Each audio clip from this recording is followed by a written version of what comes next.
Hello, friends. I'm your host, Mel, and today, before I start this episode, we pause. Memorial Day is not simply a holiday, but a moment of remembrance, a day set aside to honor the men and women who gave their lives in service to their country. Their courage, their sacrifice, and their devotion are woven into the very freedoms we enjoy today.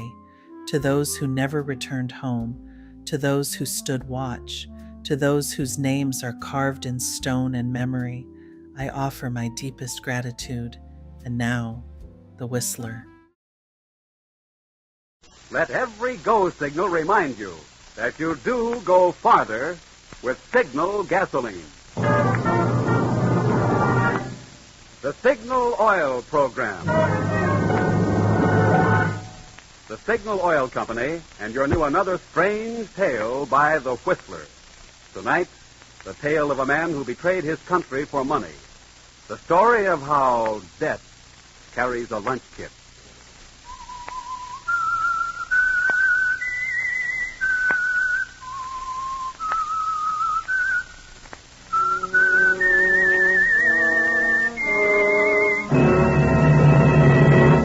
I am the Whistler, and I know many things, for I walk by night. Secrets from the hearts of men and women who stepped into the shadows. Presently I'll tell you of nameless terrors they dare not speak.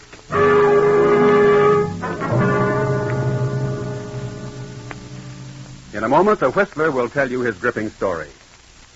But first, I'd like to pass along an interesting comparison made by a Signal gasoline dealer who changed my motor oil recently.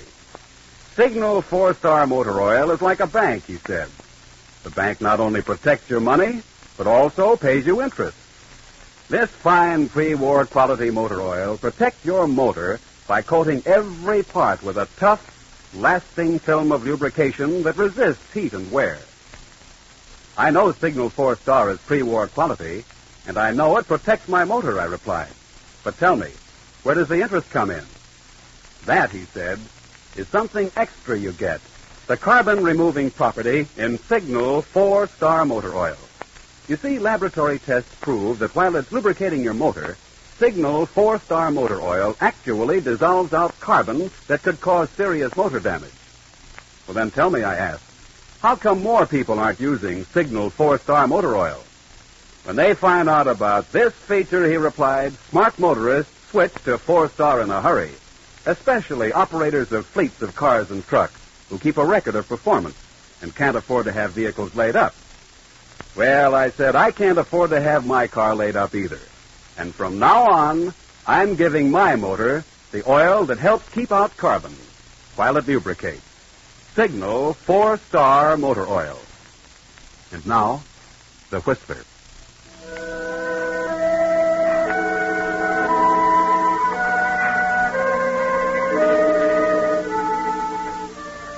What is it that makes a man or a woman take that first fatal step down the wrong road?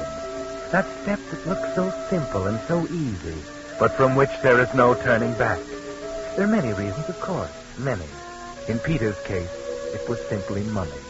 A man offered him a lot of money to forget something one morning, and he couldn't resist it. It didn't matter to Peters that the man had a foreign accent, or that his country was at war, or that his crime was to be one of the lowest in the book. It was the money that mattered to Peters, and he didn't think much beyond that. At first, that is. But then the time came, and he was pulling his car up in front of the house where he was to meet the man with the foreign accent. Hey, Jerry, why are we stopping? Oh, I forgot to tell you, Pop. I have to stop here for just a minute. I have to see a sick friend. But, Jerry, we haven't got much time. We'll be late for work. Don't worry, Pop. I won't be long. I'll get you there in time. Be right with you. Yes, this is it, Jerry. Your throat feels a little tight as you go upstairs and knock on the door. Well, Peter, you're late. Come in. Yeah. I had to pick up a guy. What do you mean, pick up a guy? Pop, my ride. I take him to work every night. Where's he now? Out in the car waiting. You fool. That might be dangerous. Oh, no. Would have been more suspicious if I hadn't picked him up. What did you tell him? I said I had to see a sick friend. Good. All right, Peters. This is Gus, the one I told you about. Hi, Steve. Hello. He's putting the finishing touches on now. He'll be ready in a minute. Peters watched, fascinated as old Gus continued his work. 3-4 minutes slipped by. By then, Pop out in the car began to get impatient. Oh, you old fool. Old fool, why doesn't he stop honking that horn? Yes, why doesn't he? I'll tell him to stop. Please do. You think we need publicity? I'll call down to him. I'll tell him to stop. Hey, Pop! Pop! Lay off the horn. Didn't I tell you this guy was sick? But we're going to be late for work. I'll be down in a few minutes. Take it easy. Well, you'd better hurry up. I wouldn't want to be late, Jerry. Yeah. Who is this Pop? Is he all right? Will he cause us any trouble? No, I did what you said. I made friends with one of the old-timers down at the plant. Now I can't get rid of him. How is it coming, Gus? It's almost finished. Yes, Gus the mechanic, an old hand and a good one, was almost finished. Peters had watched as he chipped out the inside of the thermos bottle, and now he was working on the detonator. It looked like one of those old-fashioned watches Peter's old man used to own. And as Gus started winding it, somehow the sound was so familiar, it sort of got Peters. For the first time, he wished he'd never started the thing. What time you got, kid, eh? Huh? What time have you got? What's the matter with you? Are you getting too nervous for us? Nervous? Don't worry about me being nervous. It's, 8:29. 8:29. Okay, kid. What are you sweating about, huh? Who, me? Mr. Sharp ain't sweating. Well, she'll go off at 6:30 tomorrow morning. Is that okay, Mr. Sharp? Fine, Gus. Okay, Fine. kid, eh? Yeah, okay. Okay, then. Gus went to the steel cupboard and took down a metal jug. He came back to the table with it, cradled in his arms. Sharp leaned forward. Peters felt himself tightening up inside. Without thinking about it, he pulled a pack of cigarettes out of his jacket and put one in his mouth. He was about to strike the match when Sharp looked up. Put that match out, you fool. What? What's wrong with you? Haven't you any sense at all? What do you mean? Tell him, Gus. Kid, if one spark got into this nitro, they wouldn't find enough of us to fill that matchbox. Oh. The unlit cigarette turned to garbage in Peter's mouth. He spit it out and stamped it to pieces on the cement floor. Jock and Gus looked at each other and grinned. That didn't help Peter's feelings any. When it came to the payoff, it'll be up to him, not these wise guys. Your lunch kit.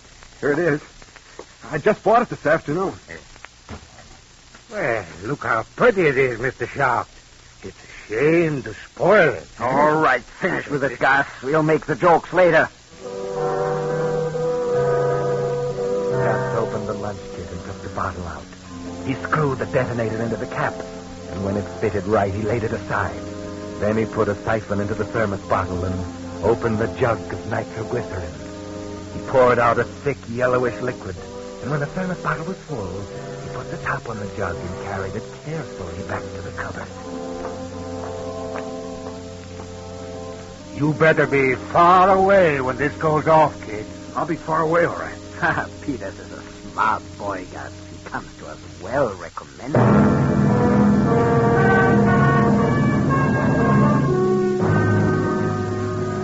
Gus didn't say anything after that.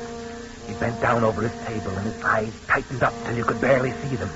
He worked quickly, and you could see he knew what he was doing.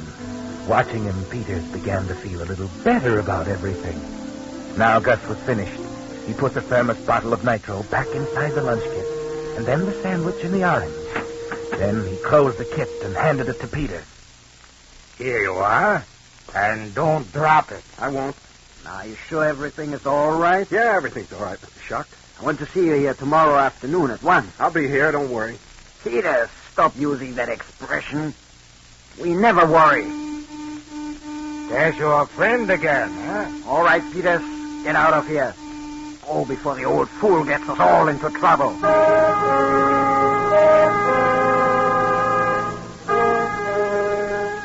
Peters had been with Gus and Mr. Schock for some time, and it was almost 9 now. It was a nice night, but Peters wasn't going to enjoy it. The old man was sitting in the Chevy smoking his pipe as Peters walked up.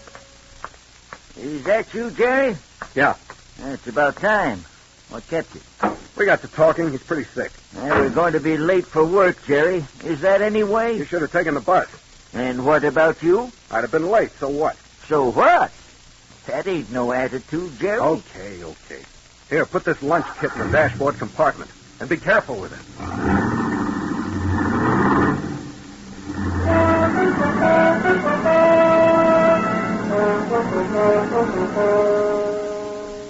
The drive to the plant was something Peters would never forget. Just thinking about what was in that lunch kit was enough to drive him nuts. He ran into something. The tire blew. A speck of dust got into his eye, and he ran off the road. He stayed off the main highway. Too much traffic. This ain't the right road, Jerry. It'll get us there. We've been going 25 all the way. Can't you go any faster? We're going to be late, Jerry. We'll get there. Oh, you young fellas of the day. You're a strange, disturbing lot. You've a fever in your blood. You're restless, and you don't know why. Yeah, you're a strange lot. And I don't know what the end will be. What's that? What's what? That rattling, what is it? I don't know, Jerry. Sounds like your lunch kit. Here, let me at it. What are you worrying about that for? We're going to be late. Stop telling me we're going to be late. Stop jabbering. Let me alone, will you? Yes, Jerry. You think the lunch kit will be okay now? You packed it in pretty well. Okay, but if it starts rattling and I don't hear it, let me know right away. You hear me, Pop? I'll let you know, Jerry. You sure think a lot of that lunch kit. Yeah. Yeah, I sure do.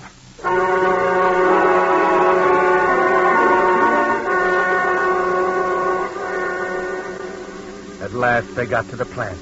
The night shift was already at work. The parking lot was jammed with cars. Yes, they were late, but Peters was glad of that. Now he'd be able to park near the entrance, and later on he'd be able to get out in a hurry. Okay, Pop, this is it. I'm sorry I made you late. Oh, that's all right, Jerry. You mind if I go back with you in the morning? Okay, just be here prompt. I won't wait for you. Peters took out the lunch kit and started for the main gate. The guard was standing there, inspecting everybody with a flashlight. Peters grinned at him and snapped the lunch kit open. How are you tonight? Okay. Not eating much, are you? No, not much. Well, you ought to put some weight on you. Fast. Peters punched in, changed his clothes quickly, and left the lunch kit in his locker. Stomach felt funny. Figured he'd probably look pretty haggard. So he went up to the washroom and washed his face and let the cold water run on his wrist. It was then he noticed that he'd left his wristwatch in his street clothes. It was against the rules to go back into the locker room until the shift was over. And now, all night long, he wouldn't know what time it was. Have to ask, have to guess. The ache in the pit of his stomach got worse. It wouldn't do to get sick tonight. So he drank a lot of water and the pain went away. And then he picked up his riveting gun and went to work in the shop.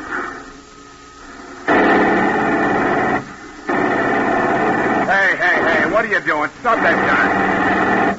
What's wrong, Mr. Davis? What's wrong? Don't you see with your own eyes what's wrong? Is that any way to rivet a flap? Where's your clamps? Where'd you say? Gee, I'm sorry, Mr. Davis. Don't be sorry. Do it right. Come on, get on the ball, Peters.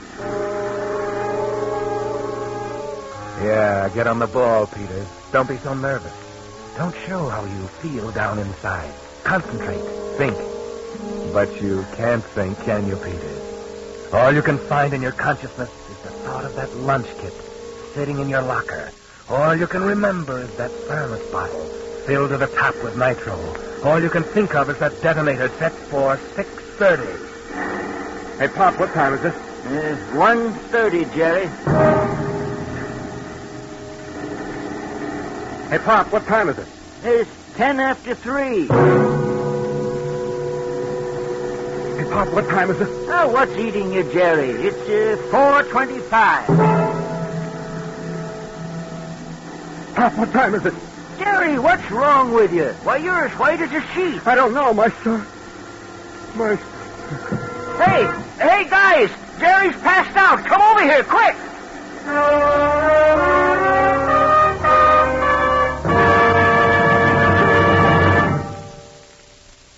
You are listening to the Signal Oil program. Let every go signal remind you that you do go farther with Signal gasoline.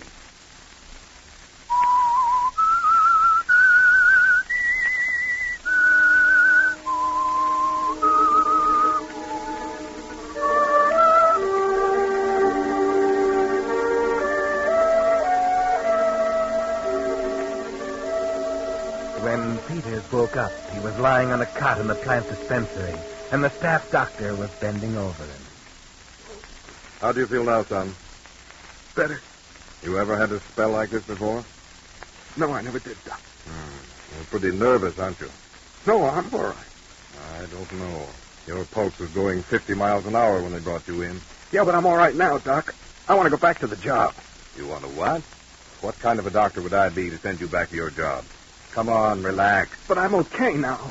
Take it easy. Take it easy. Doc, what time is it?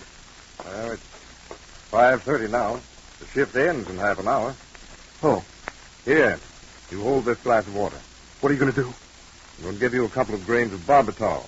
Take you in the next room and put you to sleep for a couple of hours. That'll fix you up. What's the matter with you? Now look at that mess. I don't want to go to sleep. I'm all right. Yes, you're all right. You can't even hold a glass of water. You're in fine shape. But I got things to do as soon as the shift's over. Well, they can wait. Your health is more important. I'll hold this glass myself. But, Doc, look, I'm okay. I don't like to take dope. This isn't dope. It'll slow you down, and you'll wake up feeling like a new man. You little fellows, you don't know how to relax. It's a wonder you live as long as you do. Here, take the pill. I'll put it in your mouth. All right. Swallow some more. Now, come along with me. There's a cot in the next room. Now, you just lie there and behave yourself. In a few minutes, you'll be sleeping like a baby. Okay. That's right. I will put these blankets up over you. You okay now? Yes, Doc. All right. I'll turn out the light. Good night, young fellow. Good night.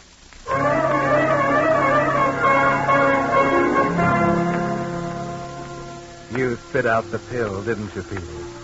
Good thing you thought of holding that pill under your tongue. If you'd swallowed it and gone to sleep. Well, you don't even want to think about that. There's a window in the room. You said it was 5:30. When the whistle blows at 6, you get up. Slip out the window and outside. Yeah, it'll work. Now you better rest. Rest.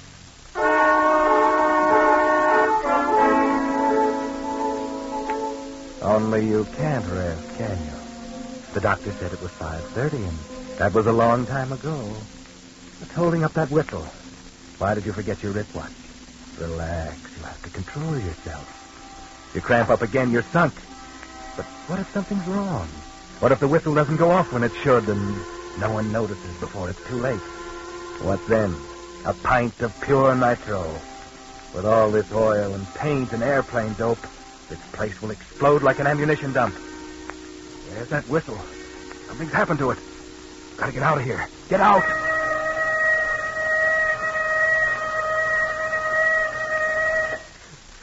That's over. Now I gotta act fast. Get out of here. Do everything right.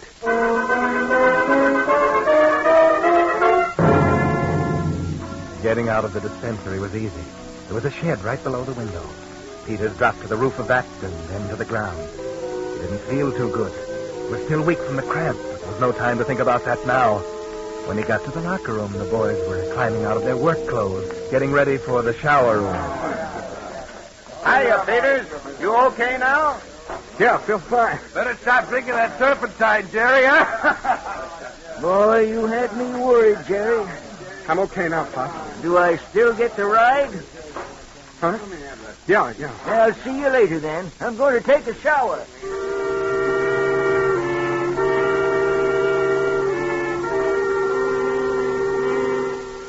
changed into his street clothes and nothing flat, not caring particularly how he looked. What if that doctor looked in and found him gone? Don't give him a chance to catch up with you, Jerry. When he was ready, the other guys were in the shower room. That was the break he wanted. He took the lunch kit out of his locker and lit it underneath. Then he looked at his wristwatch. 4 minutes after 6. He had 25 minutes to get away.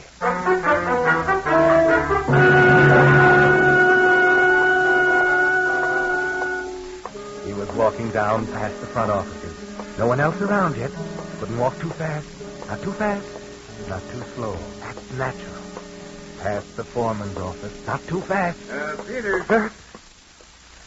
Oh, hello, Mr. Davis. Well, Peters, how you feeling now? I'm all right, Mr. Davis. Good. Say, come into the office for a minute. I want to talk to you. Been meaning to for some time now. Now? Sure, now. I'm in a kind of a hurry, Mr. Davis. Oh, it's 6 o'clock in the morning. Nobody's in a hurry. Come in. All right, but just for a minute. Yeah. Close the door. Yeah. Sit down. I really can't stay long, Mr. Davis. I'm supposed to meet someone. Meet someone? Oh, at 6 o'clock in the morning? Yeah, you still look pale, Peters. So you feel all right? Oh, yes. Mr. Davis, it's about the mistake I made tonight in riveting. It's just that No. Forget it. Everybody makes mistakes. I'm the foreman. I make mistakes. Well, then Look at you squirming in that chair. Must be a blonde you're going to meet. Yeah. It takes a woman to get a man upset like you are. Mr. Davis, Yeah. You gotta go. Well, look. I always have a little talk with a new boy. Sort of a bull session. Couldn't we get together tomorrow? How do you like our little plan? It's fine, Mr. Davis. Well, we're all mighty proud of the job we're doing here. Mr. Davis, I've got a son overseas myself. Feel that this is the best way to back him up. Guess most everybody who works here feels the same. Hey, Peters! Come back here. What's the matter? What's wrong with this guy?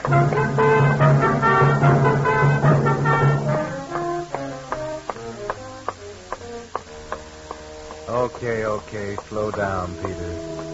He's not chasing you. Look at your watch. 6:14. There's still plenty of time to get away. Leave the main building. Start across the yard for the main gate. It's still dark. You're one of the first out. Hey, you! Hey, slow down, will you? How far have I got to chase you? What do you want? You know as well as I do what I want. You forgot something.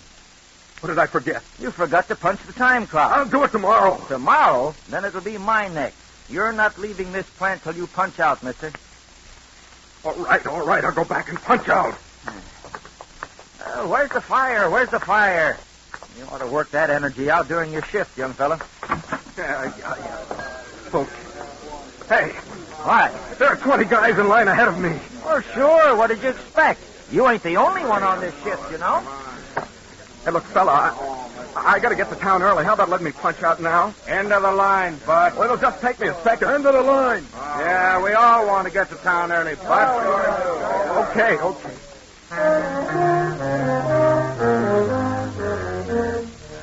Take it easy, Peters. You've still got time. Get down at the end of the line and stop making yourself conspicuous. Hi there, Peters. Hello. Say, I think Pop's looking for you. Yeah. The old guy sort of adopted you, ain't he? Yeah. Sure a long line tonight, huh? Yeah. Yeah, well, not much to do at 6 o'clock in the morning. My missus will be sleeping when I get home. Yeah. Well, how you feeling now? Huh? Grand. Oh, okay. How you feeling, eh? Say, is my watch right? I have 6:18. Well, yeah. 6:19 I got. I could be wrong. Name? Peters. Jack. Name? Thomas.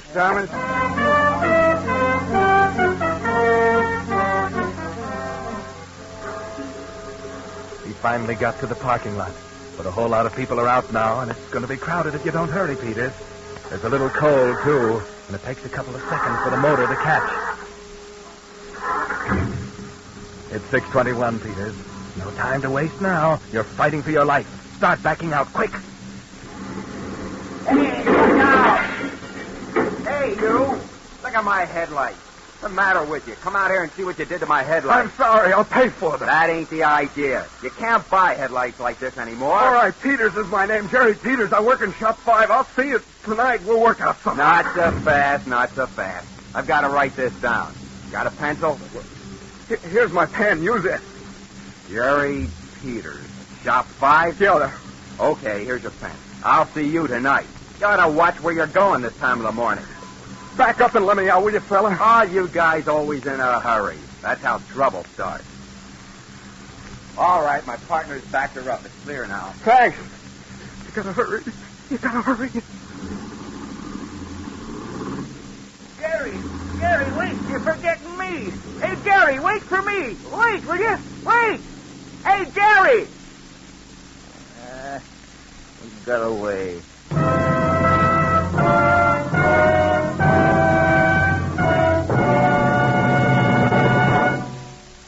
The Whistler will bring us the ending of tonight's story in just a moment.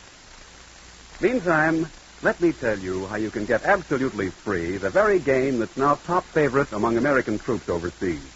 It's Salvo, S-A-L-V-O, the exciting battleship game.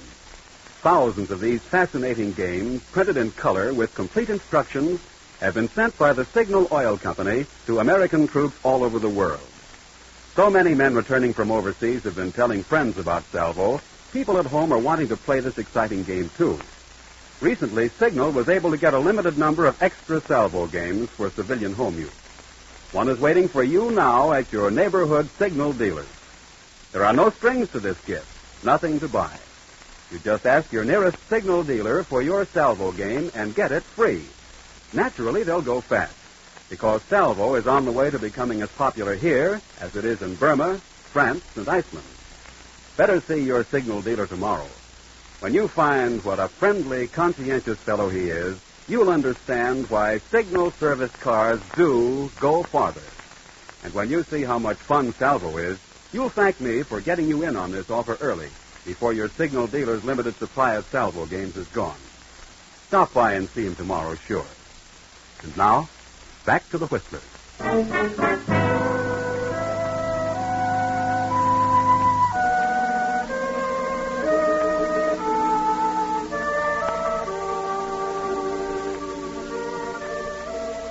Yes, Jerry Peters got away from the plant. By 6:29, he was a good mile from the plant, racing along to safety. Back in the parking lot, Pop had something to say about the younger generation. How do you like that? These young fellas, I don't know what the end will be. What's the matter, Pop? You look like you got your dander up. Well, who wouldn't? He went off and left me. These young people got no sense of responsibility at all. Last night he drives like a turtle. This morning he races out of here like a demon and leaves me standing. Too bad, Pop. Maybe somebody else will give you a ride. Oh, I can get a bus. But this'll teach me to do a guy a favor. What do you mean, Pop? Well, let Jerry. He was going to ride me into town. So I come out here looking for him, and he's not at the car. So I'll go back in the plant to look, and I miss him. When I get back here, he's driving off. Yeah, but what's the favor you did him? Well, he was so darn particular about it. Then he goes off and leaves it under his locker. But I found it, and I put it in his car for him. What? His lunch kit. Hey! Now, I wonder what in the world that could have been.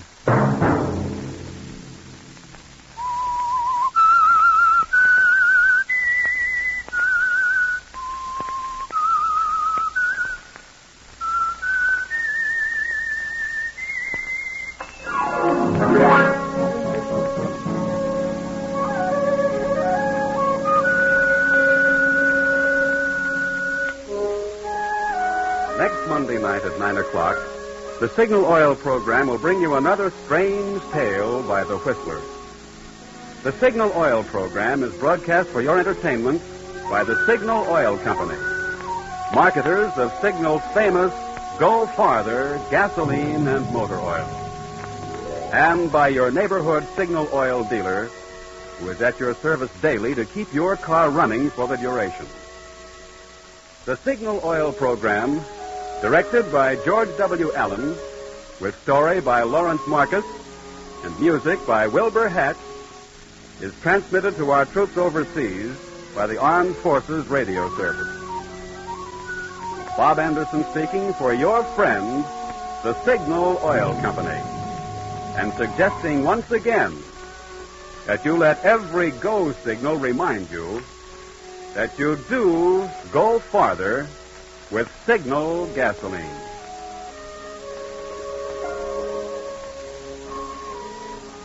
This is CBS, the Columbia Broadcasting System.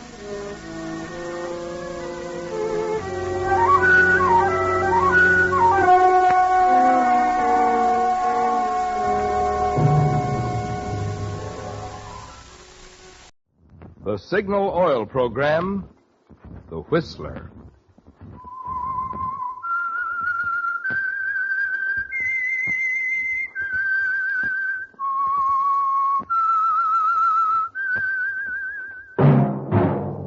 That whistle is your signal for the Signal Oil Program, The Whistler.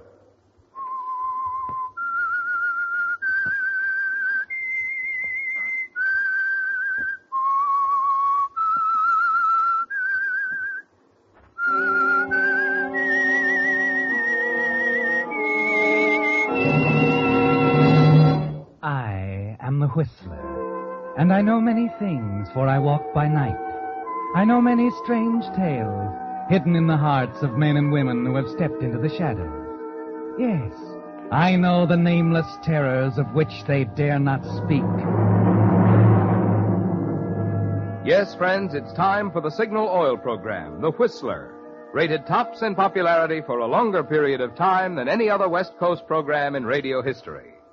And Signal gasoline is tops, too, tops in quality. It takes extra quality, you know, to give you extra mileage.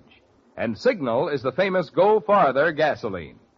So look for the Signal circle sign in yellow and black that identifies friendly dealer-owned Signal stations from Canada to Mexico. And now the Whistler's strange story. Stranger in the House. Helen decided she might as well be honest with herself.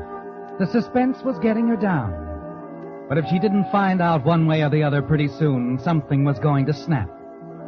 It had been over 6 years since her foster brother Ted had left for the Orient on that government mission.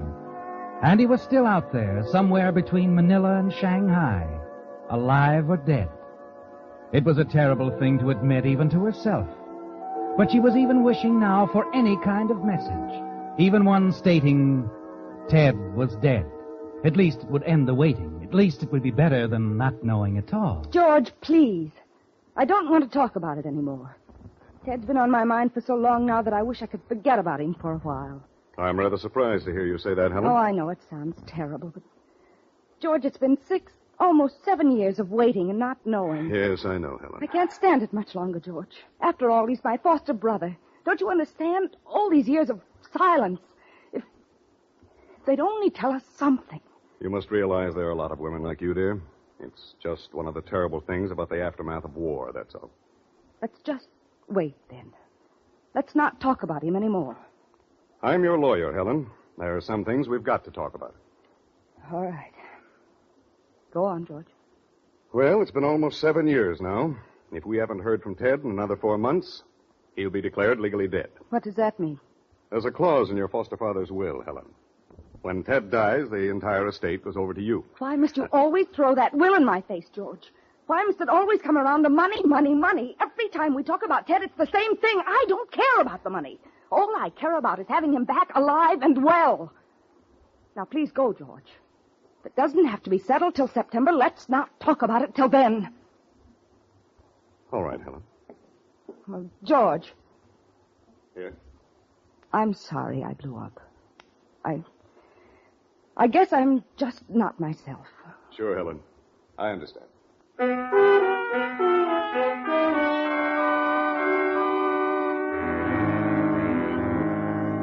Yes, Helen, the suspense is beginning to tell on you, isn't it?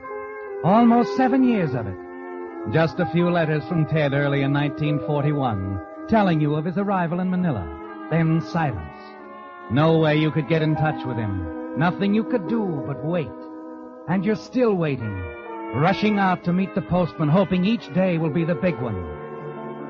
George is more tactful now about the will. He doesn't mention it anymore, and you're very grateful. And then at long last, the suspense is ended. It's not the postman. It's Rhoda, your maid, walking into your bedroom one morning with a cablegram. When did it come, Rhoda? Just this minute, miss. A messenger brought it to the door. Arriving June 4th, Seattle steamer President Jefferson. Love, Ted. At last. Oh, Miss Helen, Mr. Ted coming home at last. Yes. Yes, Rhoda. At last.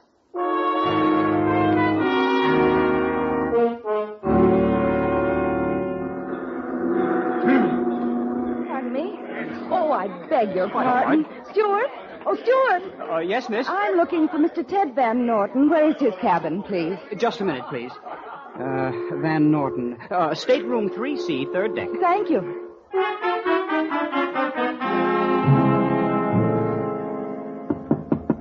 Come in.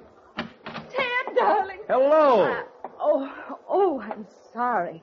I must have the wrong stateroom. I'm looking for my brother, Ted Van Norton. What's the matter, Helen? Don't you recognize me? What? Who are you? Well, this isn't much of a homecoming after 6 years. Maybe I better introduce myself. The name is Theodore Van Norton. Oh, there must be some mistake. Helen, darling, you're joking. Who are you? Well, I've already told you. I'm your foster brother, Ted Van Norton.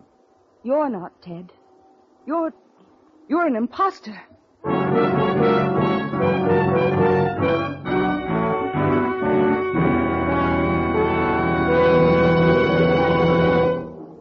With the prologue of Stranger in the House, the Signal Oil Company is bringing you another strange story by The Whistler.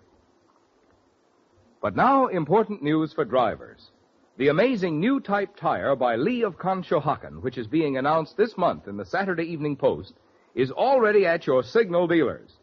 I'm referring to the new 8-rib Super Deluxe Lee tire. Not just a new model, mind you, but a completely new tire. You can see that the handsome 8-rib tread is wider and flatter, and there's more rubber in it. But not until you drive on these new type tires can you appreciate their easier turning and steering, and the way they absorb road shocks, sparing you fatigue and sparing your car unnecessary wear. In addition, quicker stopping and greater protection against skidding are assured by the 16 cleaning edges on Lee's broad, flat tread. And when it comes to wear, these new Lee Super Deluxe tires are setting records so amazing they're almost unbelievable. Yet all this extra quality is yours at no extra cost. In fact, right now, as their summer driving special, Signal dealers are offering extra generous trade-ins on old tires, plus liberal credit terms. So before you buy any tire, see your Signal dealer.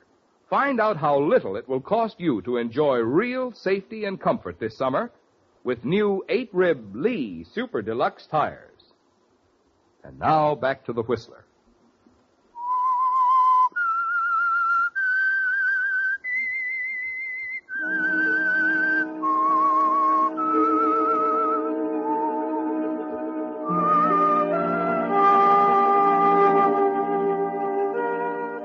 Well, Helen, all you can do is stand there in the stateroom and stare at him.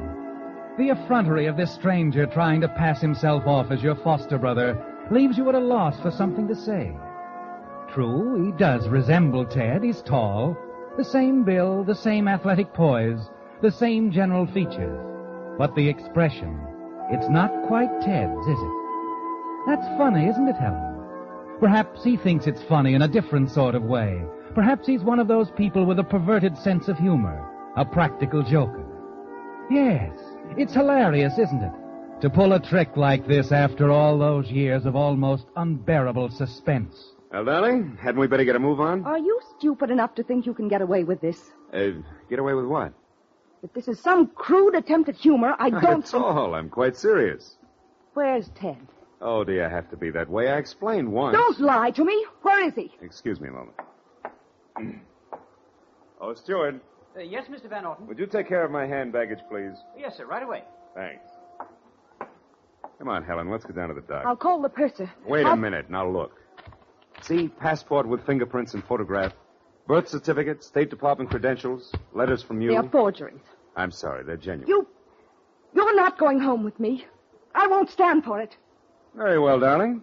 I'll check in at a hotel for the time being. But after all, you can't keep a guy out of his own home, can you?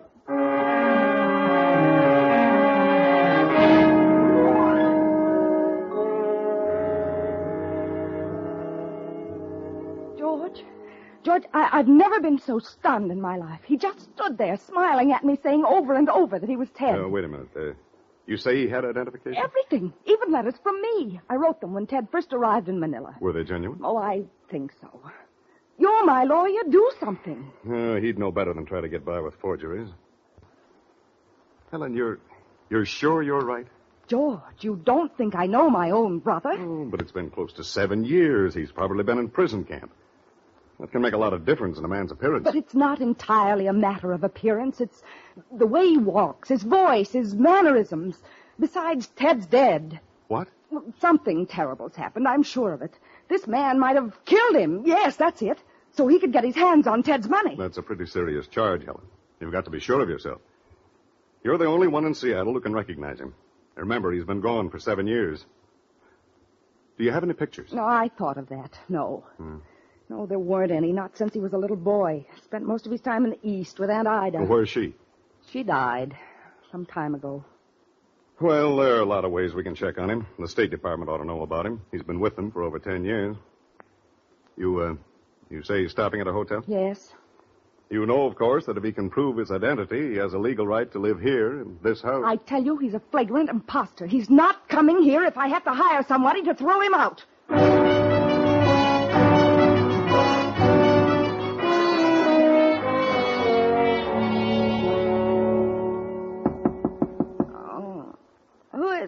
It's Rhoda, miss. Oh, what time is it? After 8. Oh, go away. I'm sleepy. I must see you, miss. All right, Rhoda, come in. Now, what is it? It's that man, Mr. Van Norton. What? Where is he? He's in the guest bathroom, miss. Shaving.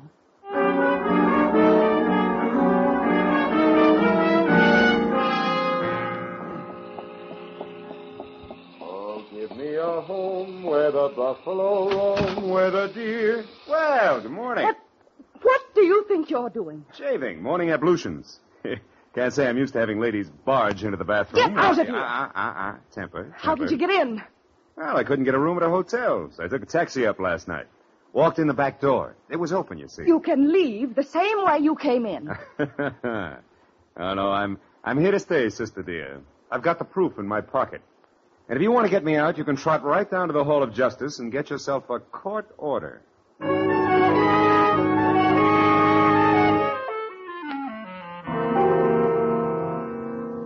Have some more coffee, Helen. No, thanks. Hot cakes? Mr. Whoever you are. Van Norton. Name's Theodore Van Norton. I must say, I've never seen such colossal nerve in my life. Oh, you flatter me. You're not at all concerned about the servants? Should I be? Aren't you afraid they'll fail to recognize you? Don't be silly. None of them were here when I left. Edward the butler was last to go, I think. Oh, by the way, Helen, whatever became of old Edward? There are other people in town, of course. What about your teachers at Washington Heights School? Why, Helen. I believe you're trying to trick me. You know Father sent me to Foxhall Academy when I was 14. I never went to Washington Heights. Oh. Where are you going? You seem to know everything.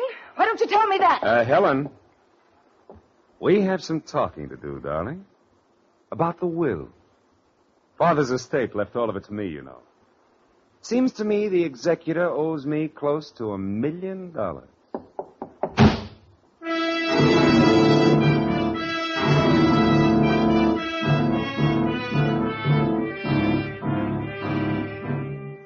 You knew it was coming, didn't you, Helen? That's the purpose behind this whole crazy business. It's still inconceivable to you that the man can actually expect to get away with it. George was right. There are 1,000 ways you can check up on him. And the imposter himself just gave you an excellent one. You make a long-distance call to the Foxhall Academy and talk to Mr. Rigby, the headmaster. Why, yes, of course, Miss Van Norton. I'd be delighted to come down tomorrow afternoon. Ted was always one of my favorites, you know. Any special time? What about 2 o'clock? Fine. It'll be quite a reunion, won't it? Yes, indeed, Mr. Rigby. Quite a reunion.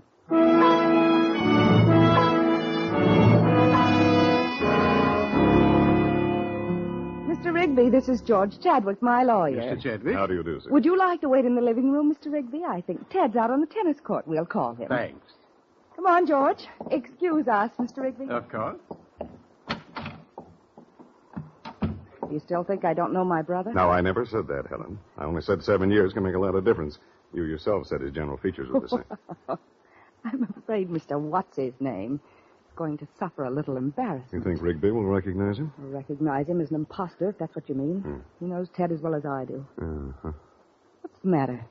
I don't know. I had those documents checked, the hospital records in Manila. He was a patient there for... I tell you, he's a fraud. Heaven knows what's happened to Ted or how this crook got hold of his papers, All but right, all right, Helen. You'd better go and call him.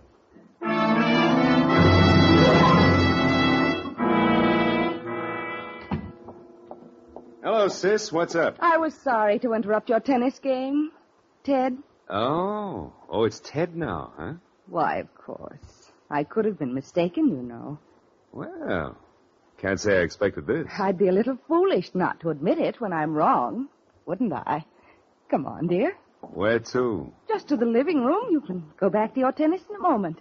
Oh, there you are, George. Hello, Ted. Hello, George. What's going on around here? We're going into the living room, George. Perhaps you'd like to join us. Yes, of course. Well, open the door, George. Oh, sorry.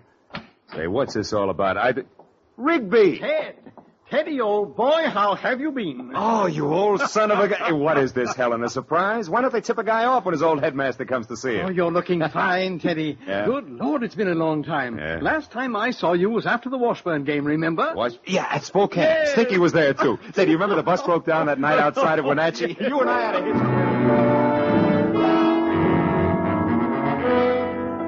hit. You stand there stunned, speechless, just staring at them as they slap each other on the back, forgetting all about you. And George avoids looking at you.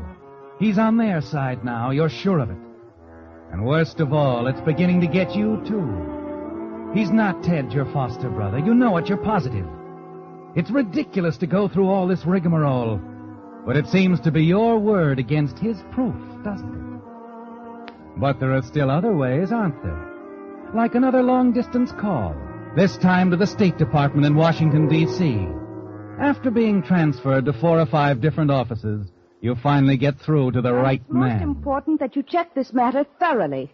I'm positive that the man representing himself as my foster brother is an imposter. You say you were with Mr. Van Norton when he filed his original application here in 1938? Yes.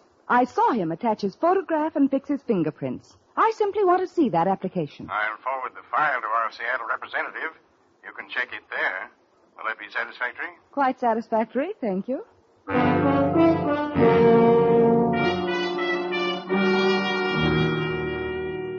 I see. You say the file was forwarded here from Washington. That's right. I simply want to examine it, particularly the photograph. Excuse me a moment, Miss Van Norton. I'll have to look it up. Well, George, Well, what? I can't say that I'm pleased with your lack of faith in me. No, who said anything about that? Oh, it's clear enough. Look, I'm a lawyer. I'll believe black as white if they throw enough evidence at me. Mr. Rigby was a very convincing witness. He's a decrepit old fool, and it had been 15 years. I thought he was an intelligent I could man. have passed you off as my brother. He'd forgotten what Ted looks like. I don't know. You might be arguing against yourself. What do you mean? You haven't seen Ted in almost 7 years. Oh, don't you be could... ridiculous. Here we are. Theodore H. Van Norton. Now, what did you wish to see? Here, let me see it. Medical examination, education record, application. Where's the picture? On the other side. Oh, here. Satisfied, Helen? It can't be. I saw Ted paste the picture on himself. Is something wrong? Of course there's something wrong. This isn't Ted's picture. It's that man. Helen, get hold of yourself. Here, let me see. Yes, here they are, fingerprints.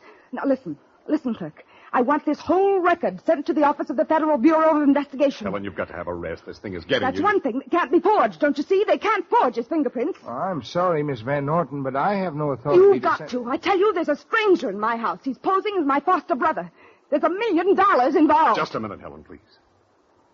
It's most important, Mr. Robbins, not only because of the money involved. Miss Van Norton is extremely upset. Well, of course, Mr. Chadwick, but you see, I can't simply turn over material like this to I'll make the necessary arrangements with the FBI, Mr. Robbins, and get your authority from Washington. Will that be satisfactory? Oh, quite, Mr. Chadwick. Quite.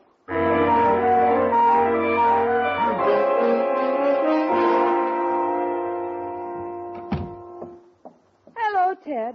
Well, Helen, I began to wonder where you were all afternoon. Oh, downtown shopping. The stores are frightful these days. Indeed they are. You reading? Yeah. How's Dick Tracy? Oh, haven't checked him today. It's funny.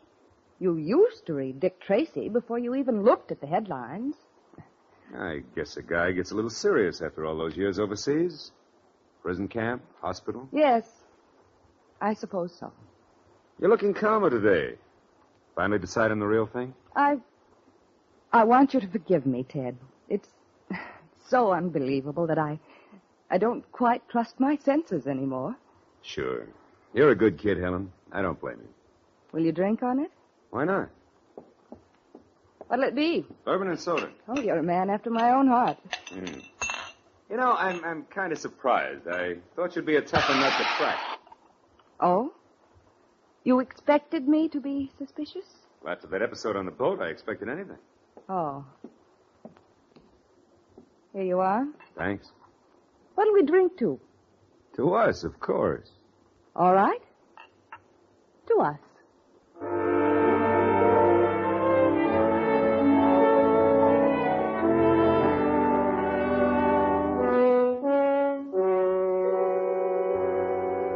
Yes, ma'am?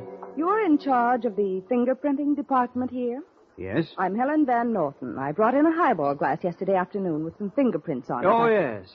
That's the one you wanted us to check against the prints on the State Department application file. That's right. Where did you get that glass? A man is posing as my brother, staying at my house. They're his fingerprints. You're sure of the prints on the application? What do you mean? Are you sure they're the bona fide prints of your brother? Of course. I was with him in Washington when he completed the application in 1938. I saw him put the prints on it. I see. Well, that ought to settle it once and for all. What do you mean? The man at your house is your brother, Miss Van Norton. The prints are identical. It can't be. It can't. We wouldn't commit ourselves if we weren't positive. I see. Of course. Oh, thank you.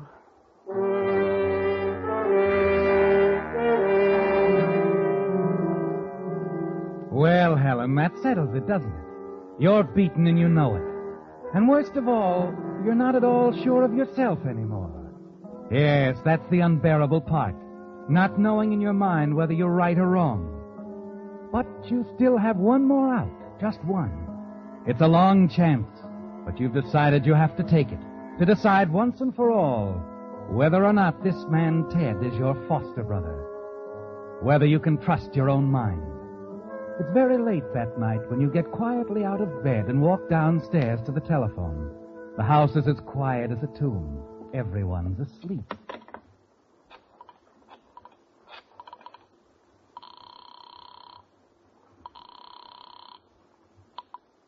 Long distance. I want to call Shanghai, operator. Mr. C.S. Julian, 28 Perlang Drive, Shanghai. Just a moment, please. Mr. C.S. Julian. Yes. 28 Perlang Drive, Shanghai. Yes. There will be a delay. Will you wait? Yes. Yes, I'll wait.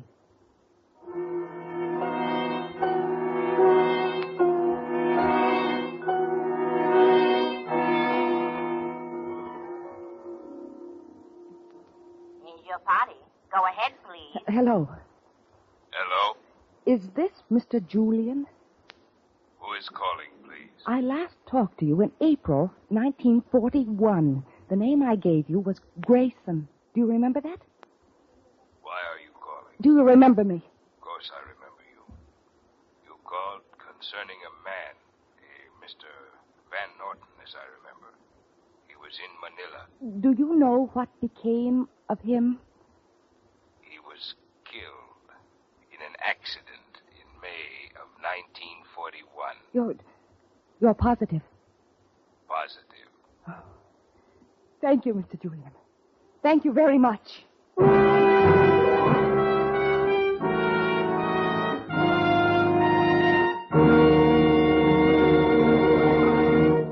The Whistler will return in just a moment with a strange ending to tonight's story.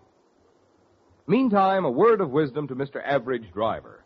You spend well over $100 a year for gasoline. That's a lot of money.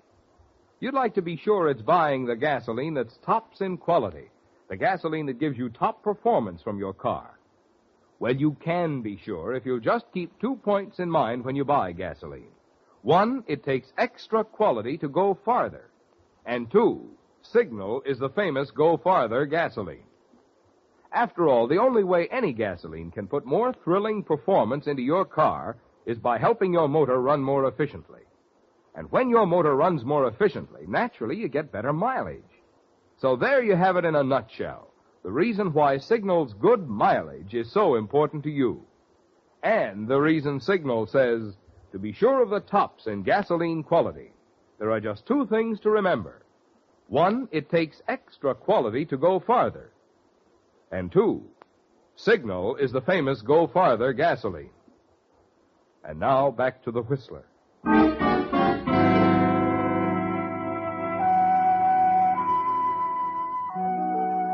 It was a relief to know, wasn't it, Helen? You can trust your own senses now. Ted is dead.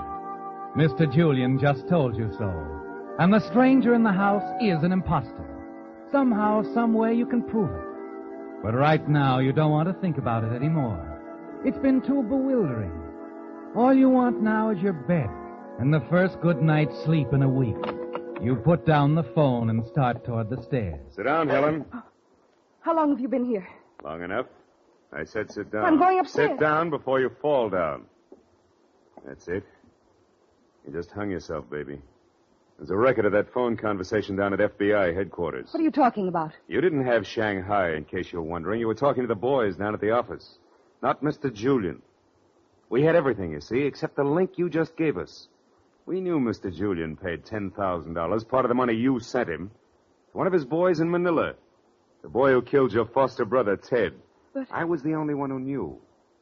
I was detained over there in a prison camp, like I said. It was a long wait. I knew Ted had a foster sister, and I knew there was close to $1 million in it somewhere. But all I had was a suspicion. What about Julian? The authorities in Shanghai have him. Well, I guess there's nothing much I can do. Tough, isn't it? You could have been a nice kid. You weren't a killer at heart. You shouldn't have picked out someone in the State Department. Well, it took us a long time to work it out. A lot of names, a lot of people. We even drew on the services of Mr. Rigby. When we got going, we knew you'd crack, sooner or later. Who are you? This time, baby, I'm telling you the truth. I was your brother's best friend. My name's McKay. Oh, and incidentally, I'm with the FBI.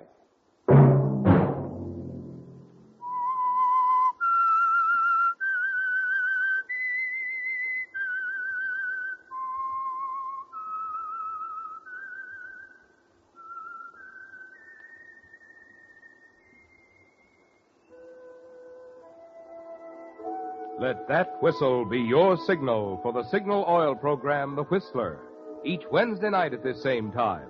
Brought to you by the Signal Oil Company, marketers of Signal gasoline and motor oil and fine quality automotive accessories. Signal has asked me to remind you, to get the most driving pleasure, drive at sensible speeds, be courteous, and obey traffic regulations. It may save a life, possibly your own.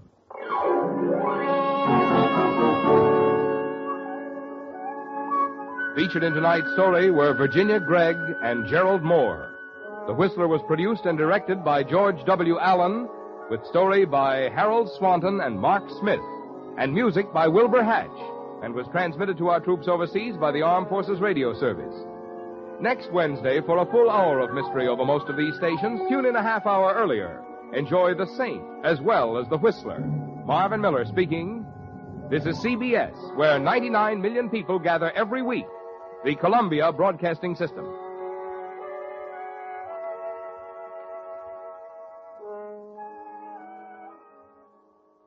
Have you heard the weird tales of the Whistler?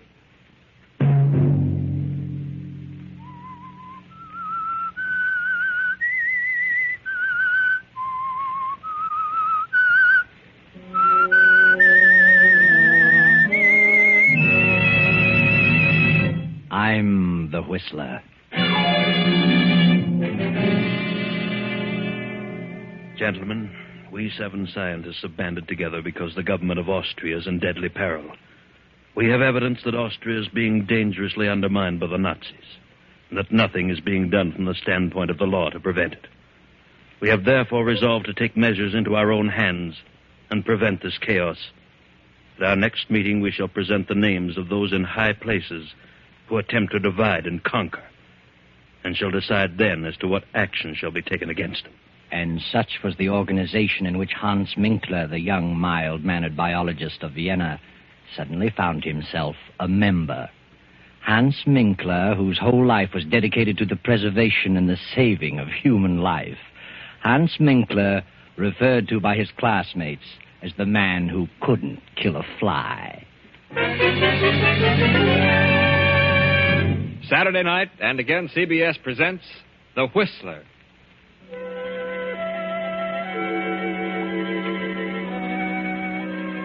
I, the Whistler, know many things, for I walk by night.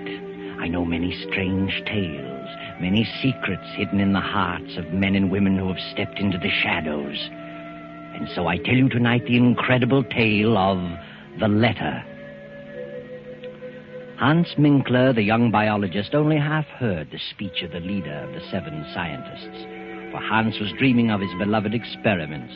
His experiments and the pretty niece of Monsieur Gallet, the lovely Viel, who had been living in Vienna these past 4 years. Kindly Monsieur Gallet was interested in Hans Minkler's theories, and Hans was hoping Gallet might finance them. Well, Dr. Minkler, I've studied the outline of your proposed experiments, and I've come to the conclusion that you can accomplish great things. Oh, well, that makes me very happy, Monsieur Gallet. How much do you think you'll need to carry on? I feel quite sure that I could get along for a couple of years on 5,000. If my cell experiments prove successful, human life may be prolonged considerably. I have all the faith in the world in Hans, Uncle. My niece is certainly sold on your ability, Dr. Minkler. So are you, Uncle. You may as well admit it. Young men with your principles are all too scarce today. Europe seems to be saturated with men who claim they want to save mankind. They all seem to want to arrive at it through a destructive method. Well, it's only a temporary condition. Who do you plan to have assist you? Kurt Lassner? Kurt? Well, I haven't decided yet. Kurt is a fine young man. Yes, he was a good student, but he's drifted away from his studies.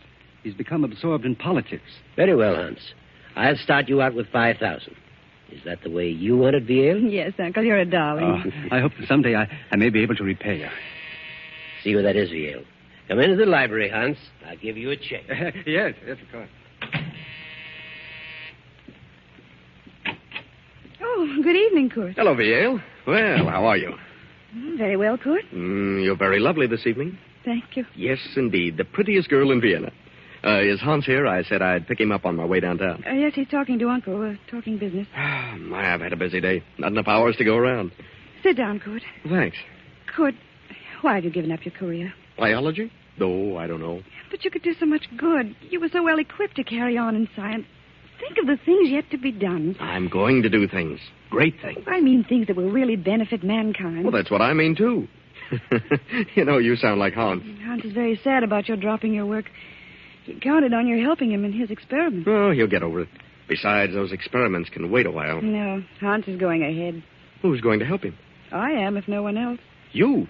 Well, how can you help him? I can learn biology. But it'll take a lot of money to do what he plans. He has the money. It's all arranged. My uncle has financed him. Your uncle? Yes.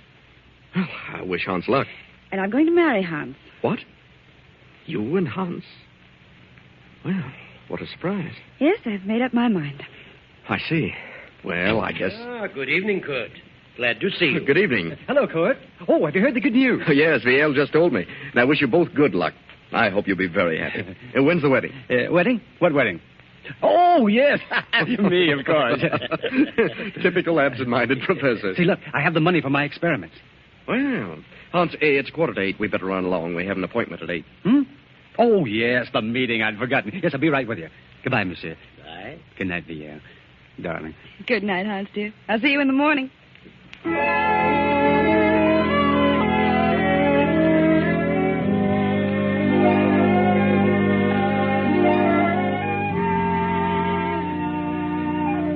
So Hans Minkler reluctantly attends his second meeting, and with Kurt Lassner joins the 5 scientists in the darkened room. The single low lamp on the table casts their shadows on the wall. The leader is speaking again. Gentlemen, we have learned who these 5th columnists are. So it is our duty as loyal citizens to take action against these men. We've learned who the leader is, and naturally he must be the first one to go. In this envelope I have his name. We will now draw lots to select the one among us to carry out instructions which will be read later. Are you ready with the straws, Kurt Lassner? Ready, sir. This is an old and simple method, but since there are only 7 of us, it will suffice. Proceed, Kurt. Yes. 1, 2, 3, 4, 5, 6, 7. All of us have drawn, sir. Good. Here's the envelope containing the name of our victim. Who has the short straw? Well, I guess I have. Hans Minkler. Here's the envelope. But before you open it, we must tell you what the committee has decided to do about this man. He is to die. Die? And that task has fallen to you. You mean this man is to be murdered? Exactly. What? You don't know me, gentlemen. I'm a saver of life. I wouldn't consider such a thing for a moment. Herr Minkler, you are a member of this group. You know our secrets. It will be best for us and for you if you completely forget your scruples. Oh, but I can't belong to a society with such diabolical purposes. Why, I didn't realize what this was all about. Oh, no, I withdraw. It's too late to think about withdrawing. You mean that you actually expect me to kill someone? You have been selected. You are fools. Well, I couldn't kill a fly. I couldn't harm a living thing if the whole country went up in smoke. This is the most ridiculous thing I've ever heard of. You're not scientists. You're a band of madmen. Fiends. Sit down, Hans Minkler. We're not a band of madmen, and we are not fiends. We are loyal patriots of Austria who are determined to save our country. Any one of us might have drawn that straw. Well, I don't want to be a party to such a plan. I'll not commit murder. Unfortunately, you know too much about us now to pull out. And suppose I refuse? Then you will accomplish nothing. Not only will we eradicate our selected victim, but we'll see to it that you are eradicated with him. Who is this victim? Open the envelope. Very well. What? Why, you are insane. The whole lot of you. Monsieur Gallet is the soul of honor. Monsieur Gallet is one of the most honest men I've ever met. Monsieur Gallet is the leader of the Nazi party. I don't believe it.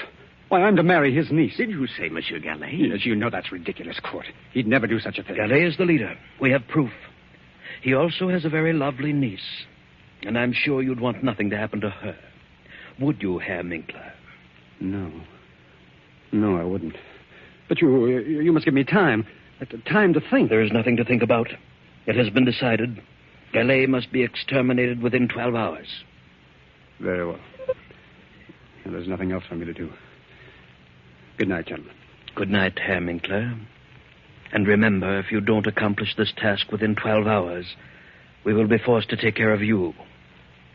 And if we can't find you, we will find the girl. Yes, I understand. Good night.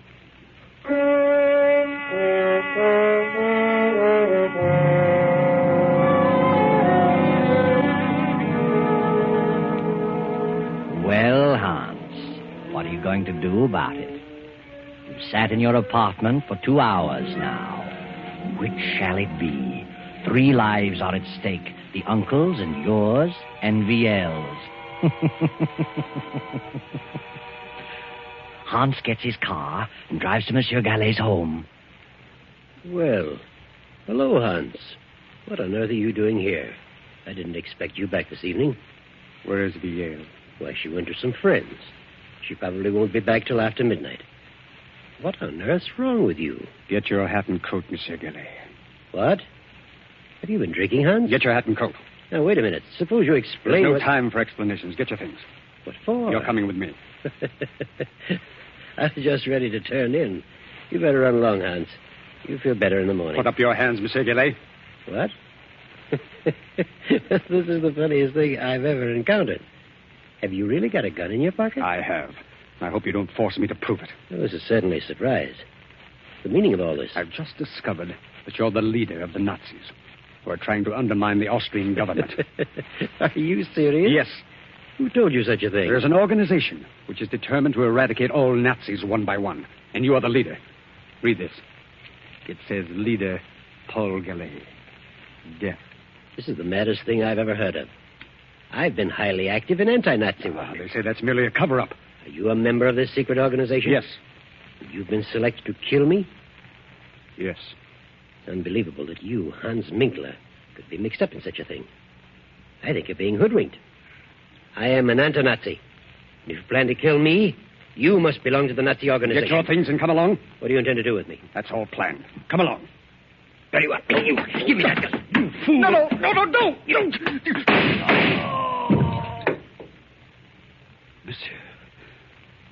Monsieur. Good Lord.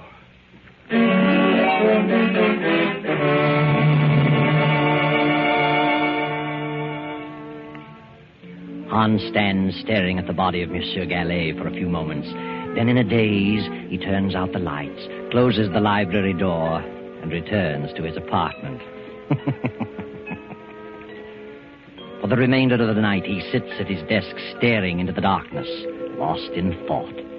And then morning comes, and Viel at her home opens the library door and...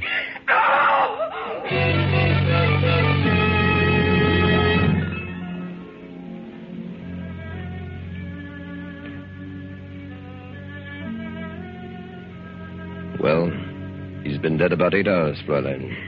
Who on earth would do such a thing? He had no enemies. He was quite active in anti-Nazi work. Yes. Here's something we found on the library floor. A pipe? Yes. The bowl is hand-carved, has initials on it. As you see, the stem is broken. Have you ever seen this pipe before? Well, I don't remember. There's something else we found, a note, which reads, Leader Paul Galley, death. Do you recognize the handwriting? No. Do you know anyone whose initials are HM, the initials carved on the pipe bowl? Yes, the pipe belongs to my fiancé, Hans Minkler. Your fiancé. What time did you return home last night? I attended a party and got here about 1 o'clock. I supposed Uncle was in bed. I didn't look in the library. I went straight to my room. What is Hans Minkler's address? I'm sure Hans had nothing to do with this. Are you? He lives at 13 Cronhead Street. I'll run over there. Please don't touch anything in the library. I won't. Good morning.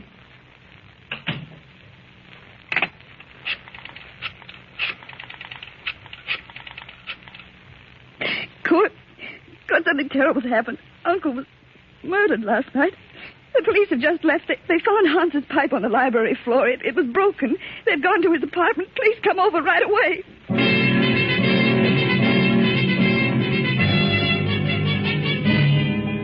Hello, Hans. This is Kurt.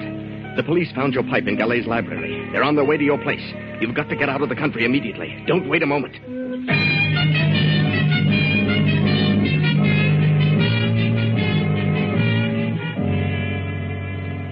Oh, Kurt, it's terrible. Now, control yourself, Ian. Oh, Kurt, I can't imagine why anyone would do such a thing. Kurt, do you know where Hans is? Well, I suppose he's at his apartment. Hasn't he called you this morning? He usually does, but he hasn't. They found Hans's broken pipe near Uncle's body. Kurt, I must warn Hans. I must let him know what's happened. Hans' pipe, huh? Yeah, that's bad. By all means, phone him at once. Oh, you call him. Of course. It's Kronigstad 4347. Right.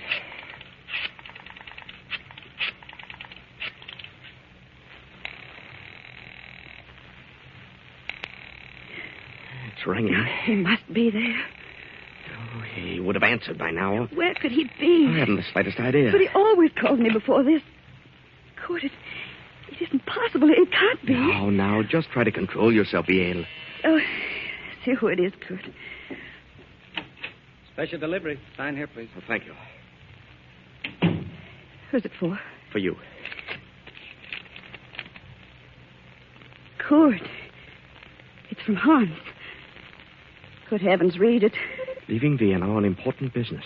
Contact me at 16 Rue de Roche, Paris, under name of Pierre Cabot, H.M. Well, I don't understand it. What does he mean? What important business? Why should he disappear like this? I've no idea, but it does look strange. Your uncle is murdered and Hans disappears. Oh, but what motive could he have had? But they found his pipe near Uncle's body. You know Hans had nothing to do with it. I'll admit he's always been rather peculiar, never seemed to let loose, always seemed to be on his guard, but I can think of no reason for this. What could this important business be? He never told me of it. And why on earth should he go to Paris under an assumed name? That is strange. Kurt, that officer said something. What? Well, you know that Uncle was active in anti-Nazi work. Do you suppose it could be a Nazi? No, why not? But who? Who do we know that's a Nazi? I certainly Wait don't. a minute. You just said that you felt Hans was always on his guard. Do you mean you felt he was concealing something? Well, there have been times when I've felt that, but on the whole, I've thought of him as a slow-thinking, absent-minded professor. But it does seem strange that the moment Uncle gave him the check, that this should happen and he should disappear. Maybe he went to visit our old pal, Jean Renaud. You remember Jean? He was one of our classmates. But I have a strange feeling that Hans wouldn't go away like this, without telling me beforehand, unless something were wrong. Do you suppose that Hans has been deceiving us all along? What makes you ask that? Well, it suddenly occurred to me that he spoke French without the trace of an accent. And I remember Jean Renaud said once that he spoke English without an accent. So what? Well, if he did, where did he learn to do that? Certainly not by living in Vienna all his life. Oh, I see what you mean. Why didn't he tell me beforehand that he was leaving? But he wrote you this letter. Yes, but it wasn't written by the Hans I know. Oh, I think you'd better forget about it. Good. I didn't tell you this. The police found a note on the floor. It said, Leader Paul Gallet, death. It must have meant that Uncle was an anti-Nazi leader and he was sentenced to die. And if this ties in with Hans' disappearance, then Hans must have been connected with the Nazis. Oh, darling, you're getting yourself all worked up. You don't think Hans was a Nazi? Well, I'll admit the way you've got it all worked out, it sounds plausible, but if he was a Nazi and he's left the country, what can we do about it? He won't come back. But why should he go to Paris? Well, Jean Renaud was a good friend of ours. I'm sure Jean knows nothing about Hans being a Nazi. Jean would never suspect him. Maybe Paris is his next assignment. Nazis are just as busy in France as they are here. Let's see that letter from Hans. He says here, contact me 16 Rue de Roche, Paris. That's Renaud's address, 16 Rue de Roche. Oh, good. I just can't believe it. How could I have been such a fool? I'll see who it is, darling. I'm Captain Gruber from police headquarters. Oh, come in, Captain. Sorry to trouble you again, Fräulein, but we went to Herr Minkler's apartment. He wasn't there. He wasn't. His car has not been in the garage all night. That's strange. We found this writing on the notepad on his desk. Is it his handwriting? Yes. He's written the same two words over and over again, Gallet and Villiers, as though he tried to make up his mind about something. But what's become of his car? The car's been found. Where? In a public garage. From all indications, Minkler's left the country, probably for France. Oh, why France? We've discovered that Hans Minkler is a French citizen. A French citizen? Well, he always led us to believe that he was a native Austrian. Now, we'll want to check things over a little further. We'll be back this afternoon. Please don't disturb anything. No, we won't. By the way, what is your name, sir? Oh, my name is Kurt Lasner. Good day. Kurt, what did you see?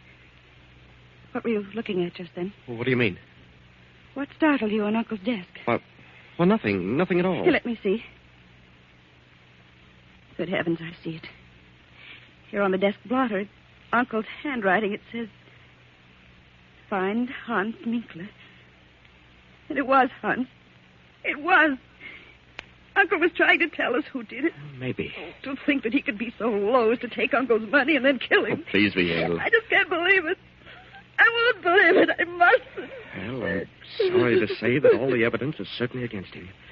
Oh, come, Viel. Try to get this off your mind. Try to get some rest. The police will take care of everything. Oh, yes, Kurt. I guess you're right. If Hans did do it, he'll pay. He's the one who'll do the suffering. Believe me.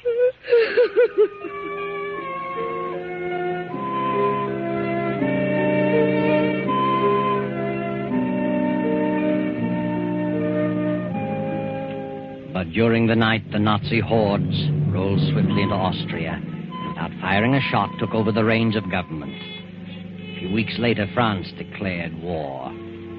Then one night, Hans Minkler makes his way through the maze of Paris traffic and knocks at the door of number 16 Rue de Roche. Oh. Yes? Oh, good evening. Good evening. Is Jean Renault in? Who shall I say is calling? By, Pierre Cabot. Won't you come in, Monsieur Cabot? Major Renault has just stepped out. He'll be back shortly. Was he expecting you? No. Did you say Major Renault? Yes. Since war has been declared, he's gone on the active service list. Oh, I see. I've been phoning for a week, but no one answered.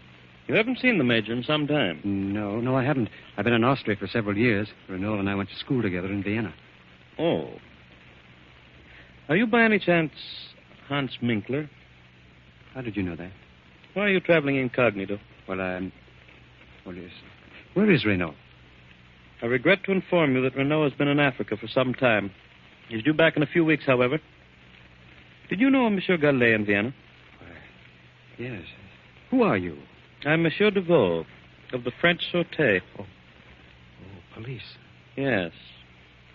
Did you ever accept any money from Monsieur Gallet? Why are you asking me these questions? You never accepted money from Gallet? No. Search him, Henri. No, just a moment. Sorry, Minkler. I'll take the bill for Henri. Yes, sir. I don't understand all this. You understand, all right. Well, so you never received money from Gallet. What's this check for? Well, that's to help carry on my experiments. Undoubtedly.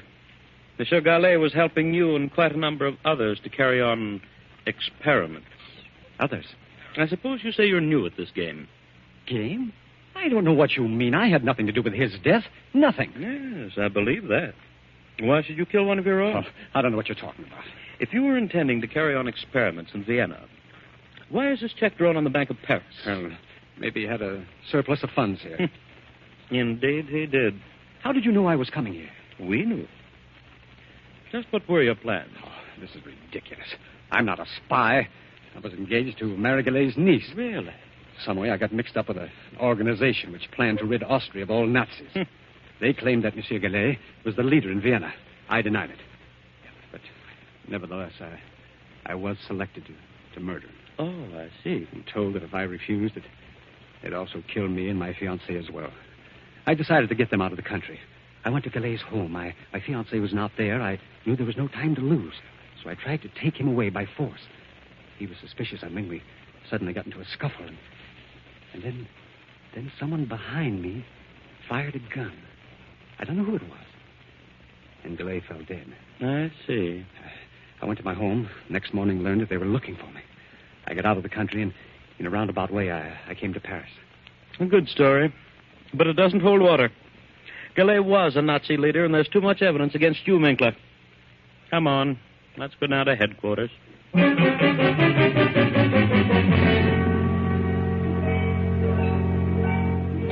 2 weeks later, Jean Renault returns to Paris. Then, 6 weeks after Austria surrenders, Kurt and Viel escape from the Nazis and make their way to Paris. Jean Renault meets Kurt on the street and asks him to bring Viel to visit him at 16 Rue de Roche. Come in, Kurt. Well, Viel. It's been a long time. How are you? Excellent, thank you. So you two are married. Well, my congratulations. Though I didn't expect it to work out quite this way. No? Why not? Well, I always had an idea that you might marry Hans Minkler. Well, one never knows. No, Kurt. One never does. By the way, have you seen Hans? He's in Paris, been here for several weeks. Has he? Yes. Don't tell me you haven't seen him. Well, he told us he was coming to visit you. Oh, yes. He's in Paris. I wasn't here when he arrived. He left several notes. I found them when I returned. But do you know where he is now? Yes. Would you like to see him? Yes, I would. Hans is dead. Dead? What? Dead? Yes. He was executed as a Nazi spy. A Nazi spy? Yes. I got here too late to help him. They had conclusive evidence against him. Why, that's ridiculous. Hans is dead, nevertheless. But what happened? Well, it seems Hans got into some trouble in Vienna and came to Paris to see me. In some way, the Sûreté here was informed that he was a Nazi, was coming here to carry on. But who on earth would accuse Hans of such a thing? I wonder. But they received a letter from Vienna accusing Hans. The Sûreté found a check on him from a high Nazi official. There was nothing that could save him. A check from a high Nazi official? Who was the official? Paul Gallet, Vier's uncle. What? Didn't you know about your uncle? I don't believe it. Whether you do or not, he was a Nazi. The Secret Service has known it for years. He may or may not have given the check to Hans for Nazi purposes. But the evidence was against Hans. Then the letter came to the Sûreté saying Hans was a Nazi agent. They found him here, arrested him. That's all there was to it. But who would write such a letter? Hans had no enemies. Would you like to read the letter? Yes. Here it is. Hans Minkler, under alias of Pierre Cabot, has given evidence of being a Nazi spy. Locate him at 16 Rue de Roche, Paris. And that's all that was necessary. How awful. I can't imagine such a thing. Notice the handwriting, Kurt. What? Ah, yes. Viel. This is your handwriting. It is not. I'm positive. You wrote this. No. Don't lie to me. I know your writing. You wrote this letter. All right. All right, I did. I was convinced that he'd deceived me. I was convinced he killed Uncle. Yes, I wrote it. How could you? I never dreamed Uncle was a Nazi. I thought Hans was a Nazi. I was determined to make him suffer. You believe me, don't you? Yes, Viel. I believe you. But I'm awfully, awfully sorry for you. Oh, poor Hans. Poor Hans. Oh, I'll never forgive myself. Yes, Viel. What a terrible injustice you have done. But someday, perhaps you'll learn what really happened to your uncle. It wasn't Hans who killed him. Hans didn't even have a gun, just a pipe. But Hans wanted to get him safely out of the country. And Kurt knew that Hans would never go through with the order of the Secret Seven. So he followed Hans. And when he saw what was happening, he shot Gallet and disappeared and let you think Hans did it. Because Kurt was in love with you, too, Viel.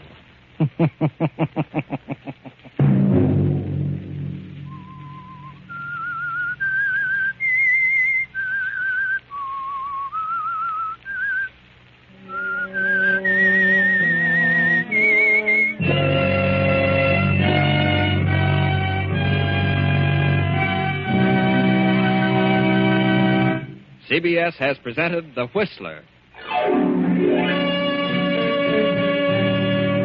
Original music for this production was composed and conducted by Wilbur Hatch. The Whistler is written and directed by J. Donald Wilson and originates from Columbia Square in Hollywood. Next week, same time, I, the Whistler, will return to tell you the strange tale of Out of the Fog. Good night.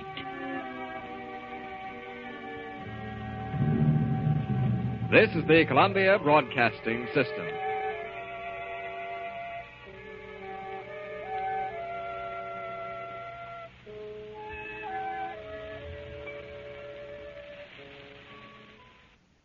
The Signal Oil Program, The Whistler.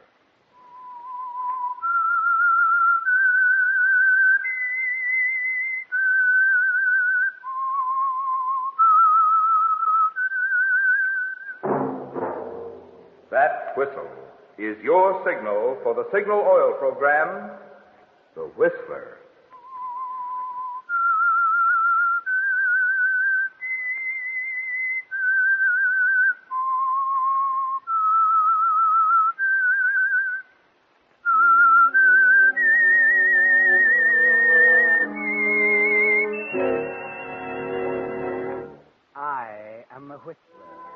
And I know many things, for I walk by night. I know many strange tales hidden in the hearts of men and women who have stepped into the shadows. Yes, I know the nameless terrors of which they dare not speak. Yes, friends, it's time for the Signal Oil program, The Whistler. Rated by independent research, the most popular West Coast program in radio history. And Signal gasoline is tops, too. Tops in quality. It takes extra quality, you know, to give you extra mileage. And Signal is the famous Go Farther gasoline. So look for the Signal circle sign in yellow and black that identifies friendly dealer-owned Signal stations from Canada to Mexico. And now the Whistler's strange story. Dark Moon.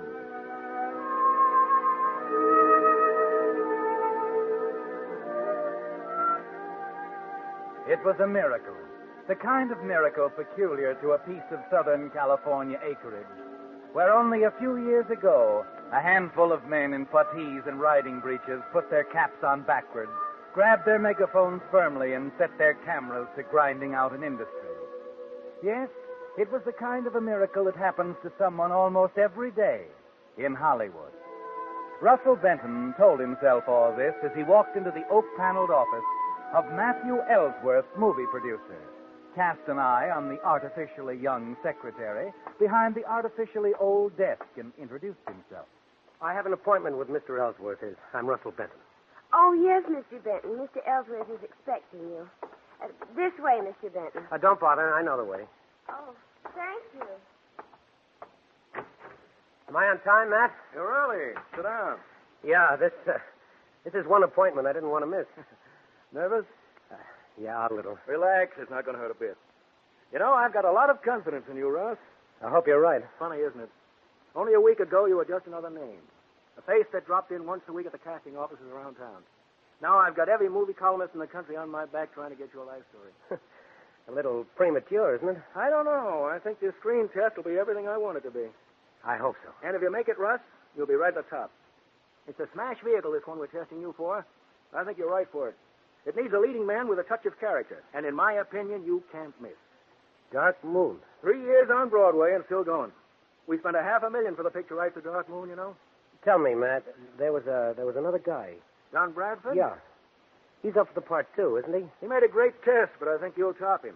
The New York people seem to think he's terrific. I'm not so sure. Uh-huh. What about my test? When does it happen? As soon as they're ready on the set. It's a little like waiting to be hanged. Relax, I said. By the way, what do you think of the part? It's a natural for me. Shame I didn't find you when I was casting the play in New York. It wouldn't have been hard. I was there at the time. Oh, what made you leave? Circumstances, Matt. Theatrical? Matrimonial. Oh. I didn't know you were married. I'm not. Been divorced for 2 years. Couldn't make a go of it, huh? Or am I on a touchy subject? No. It was simple. She liked mink. My pocketbook didn't. An actress? Yeah, she's probably still back there. I haven't seen her since we split. Oh, that's too bad. I've only been married for about a year now, but I think I have a pretty wonderful girl. An actress, too. I met, excuse me. Ellsworth? Yes, he's in my office. Good, we'll be right down. Let's go, boy. They're ready to shoot. We're due on the set in 10 minutes.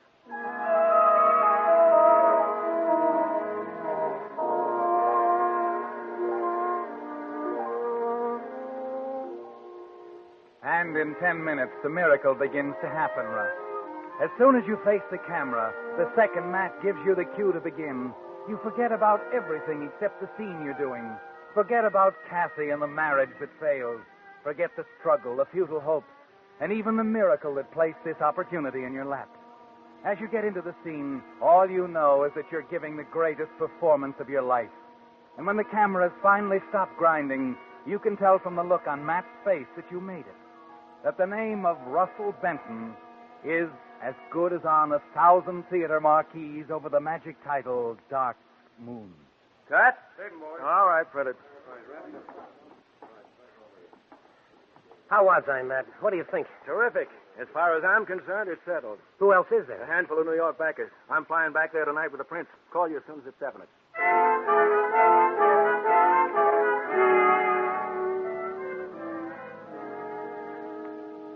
It's happening right before your eyes, Russ. The wonderful night before Christmas feeling is real, not a dream anymore. And now with a big hurdle behind you, you know you can't miss. It's too good to keep, Russ. And early that evening, you drive over to Laura's home in Beverly Hills. She'll be proud of you now, and that's important. You want Laura to be proud. Russ, darling, I heard. I'm so happy for you. Me too. Have they said anything definite? Matt's gone to New York with the prince. Oh, you mean about Don Bradford? Yeah. Well, the New York people have held out for him all along. But don't worry, darling. Matt'll make him see the light. Come on now. The party's out by the pool. Let's join them, shall we?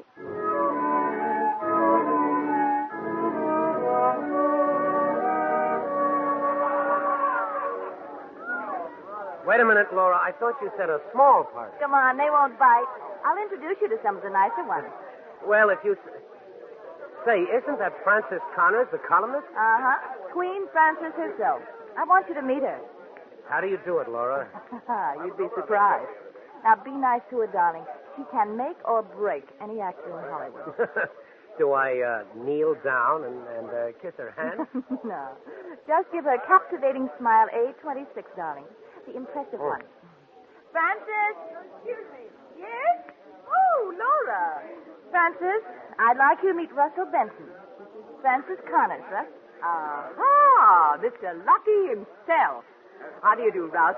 I've been waiting to meet you. How do you do? I've heard the good news. Congratulations.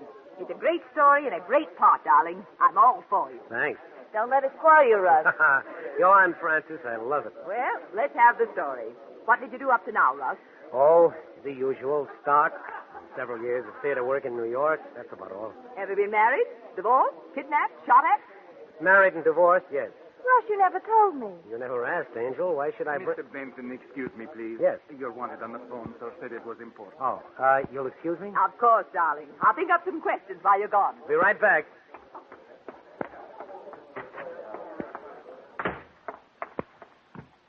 Hello?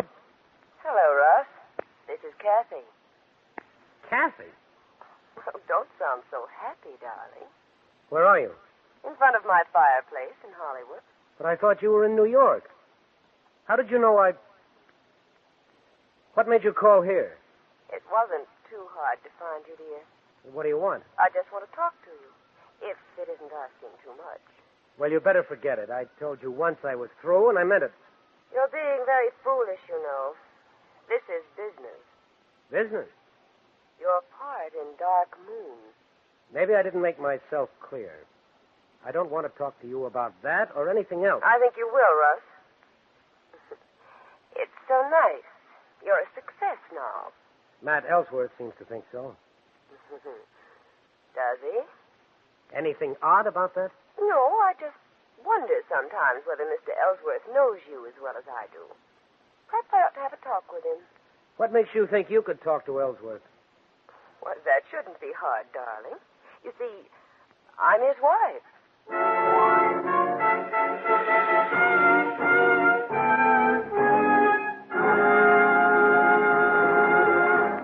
With the prologue of Dark Moon, the Signal Oil Company is bringing you another strange story by The Whistler.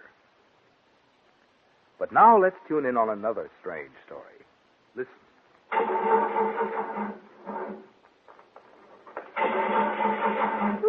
That's strange. I just bought that battery a short time ago, and it's dead already. Nothing so strange about that, lady. Chill nights and mornings put quite a strain on batteries. And some batteries hold up better than others. You mean all batteries are not alike? Indeed, they're not. That's why when you're investing money in a new battery, it's not good business to take a chance on new or unknown brands. Make sure that you're choosing a real quality article, such as a genuine Signal battery. Every rugged Signal battery is made from the very finest materials according to exacting specifications laid down by Signal Oil Company. And Signal batteries are guaranteed for long, trouble-free service. Who stands back of that guarantee? Signal Oil Company, which supplies the products for almost 2,000 dealer-owned Signal stations, is proud to stand back of every Signal battery. One more question. Where can I get a Signal battery? From your neighborhood Signal dealer, the same man who checks your battery when you get gasoline and recharges it when it's low. Just another good reason for making your next battery a genuine, guaranteed signal battery. And now, back to the Whistler.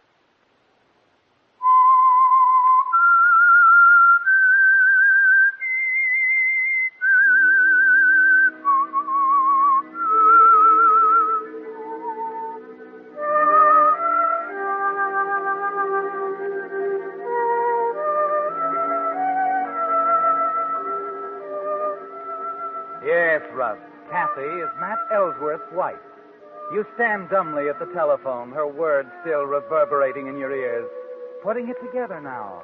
Matt's remark this morning about marrying some actress, the most wonderful girl in the world, he'd said. Yes, Russ, it's true. Kathy is Mrs. Matt Ellsworth. She can ruin you with a word.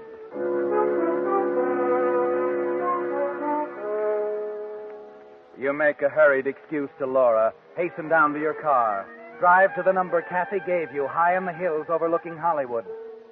And as you walk up the steep stairs to her front door, you make a decision, Russ, that if Kathy tries in any way to keep you from getting that part, you'll do anything to stop her, even kill her.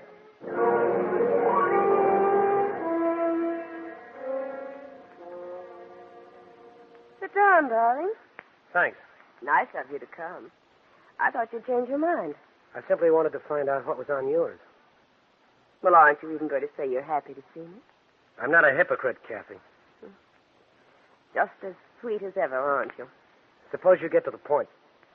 Point? I don't want to stay here any longer than I have to. Well, as I told you, it's about Dark Moon. Naturally. My husband doesn't often make mistakes for us. However, I think he's making one on this picture. And I've told him so. What kind of a mistake? There's a charming young actor I've come to know very well in the past year. I think he's made to order for the lead. And the New York backers seem to agree with me. Don Bradford? Yes. I want him to have that part. Why? I told you, he's charming. He's competent. I like him. I see. I might mention that Matt doesn't seem to agree with you. At least not after my screen test this morning. Yes, that's right. So I'm afraid there's only one way to convince him. Oh? You're going to tell him you don't want the part, Russ. You've decided not to take it. What? You think I'm crazy? No, that's why I'm talking to you. I put some high cards in front of Matt, Russ. But I haven't played the ace. What do you mean? He doesn't know we were married. There are some things I could tell him. Well, you wouldn't do that? I don't think I'll have to. Because you're going to gracefully decline in favor of Don Bradford. I think I know why you're doing this. I told you I like Don Bradford. No, it isn't that. You know as well as Matt that I'm right for this one, and this part will make me overnight. And you resent that, don't you, Kathy? Nothing could hurt you more than seeing me successful. It's not a boost for Bradford, it's a kick at me. All right, call it anything you want.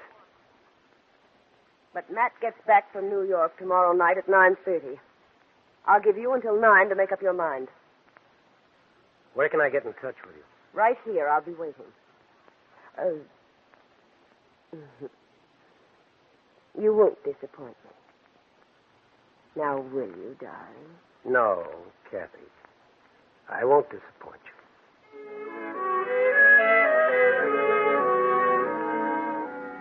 You know she's deadly serious as you leave the house. Know that this woman will stop at nothing to ruin you. And calmly, without emotion now, as you guide the car through the dark streets back to your house, you decide to kill her.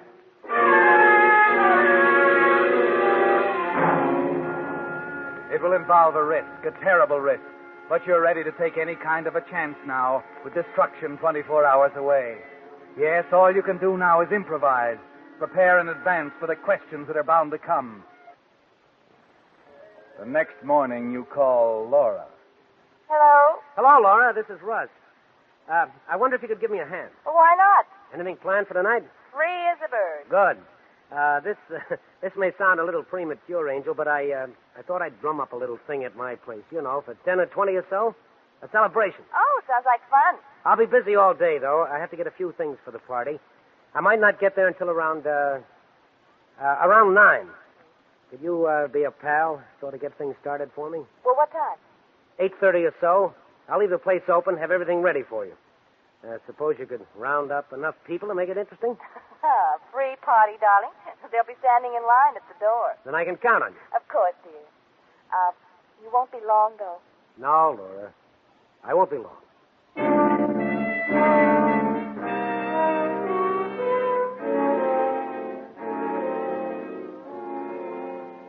But, Russ, you mind if I admit I'm a little confused? It's very simple, Jeff.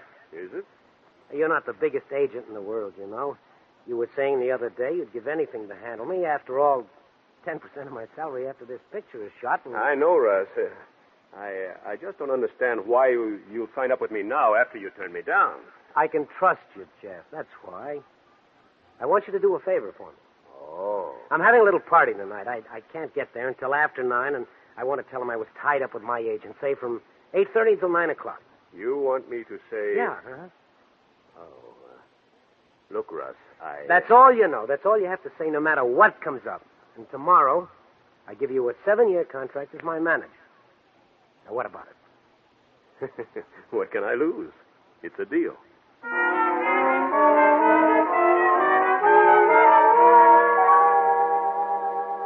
Yes, Russ. It'll be a straight story, and you can stick with it. A conference with your new agent, Jeff Harris, until 9.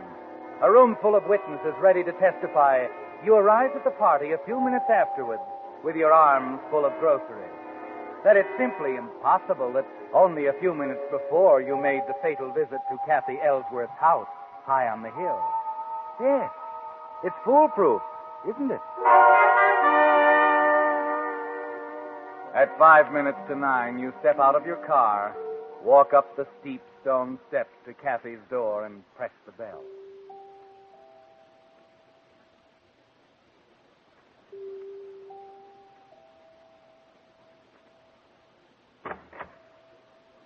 Sorry I kept you waiting, darling. I was on the phone. Come on in. No hurry, Kathy. Let's go into the living room, shall we? Any way you like. Sit down. I'll stand. All right. Now, what about it? I want to make very sure of one thing, Kathy.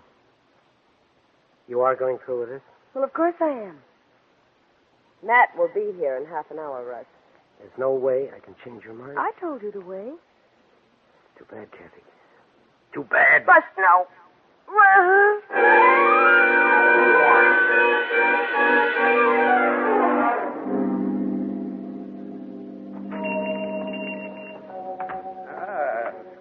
Mr. Benton. Good evening, Angelo. Open a little late, aren't you? Every night, Mr. Benton.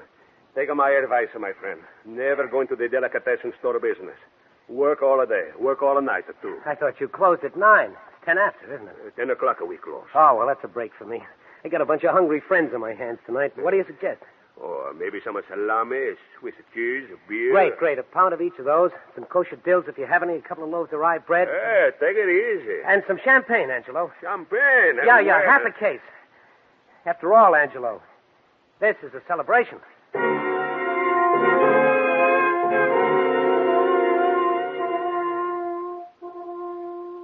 You try and shake the picture of her out of your mind as you leave the delicatessen and drive toward your house and the waiting guests. It's a grim picture, Russ. Kathy slumped limply against the overstuffed chair near the fireplace, awaiting the arrival of her husband in a matter of minutes now. A cold dread creeps over you, Russ, and the awful finality of what you've done makes you realize only now that, important as it seemed a few minutes ago, Dark Moon and the new career wasn't worth this. No, Russ, it wasn't worth murder. But there's no changing it now. You steady yourself, take a firm grip on your nerves and the bundle of groceries, and open the heavy front door of your house. Hello, Russell. Say, here he is, gang. Hail the conquering hero!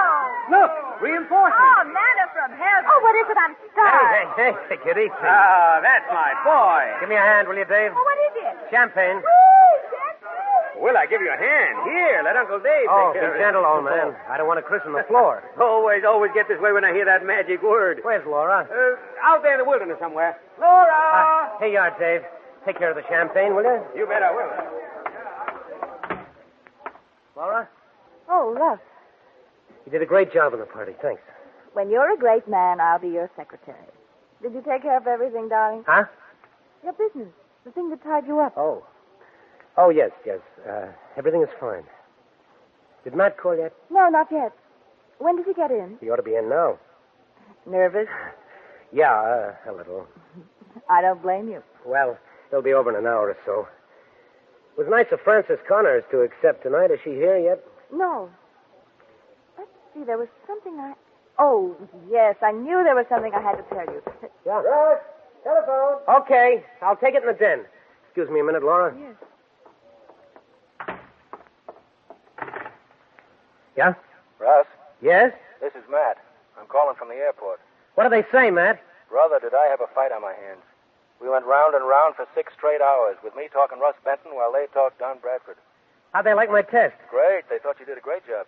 It's all set, then? Yeah, that's why I called you, Russ. I didn't want to keep you in suspense any longer. That's nice of you, Matt. I just wanted you to know I tried my best. Tried your best. They were too much for me, kid. I'm afraid it's going to be Bradford. Bradford? As I said, they loved the test and all that, but they were set on Bradford from the Bradford? first. And after all, they're putting up most Oh, of the dough. no. Russ, hello. Hello, Russ. He couldn't have done it better with a sledgehammer, Russ. The room swims before your eyes.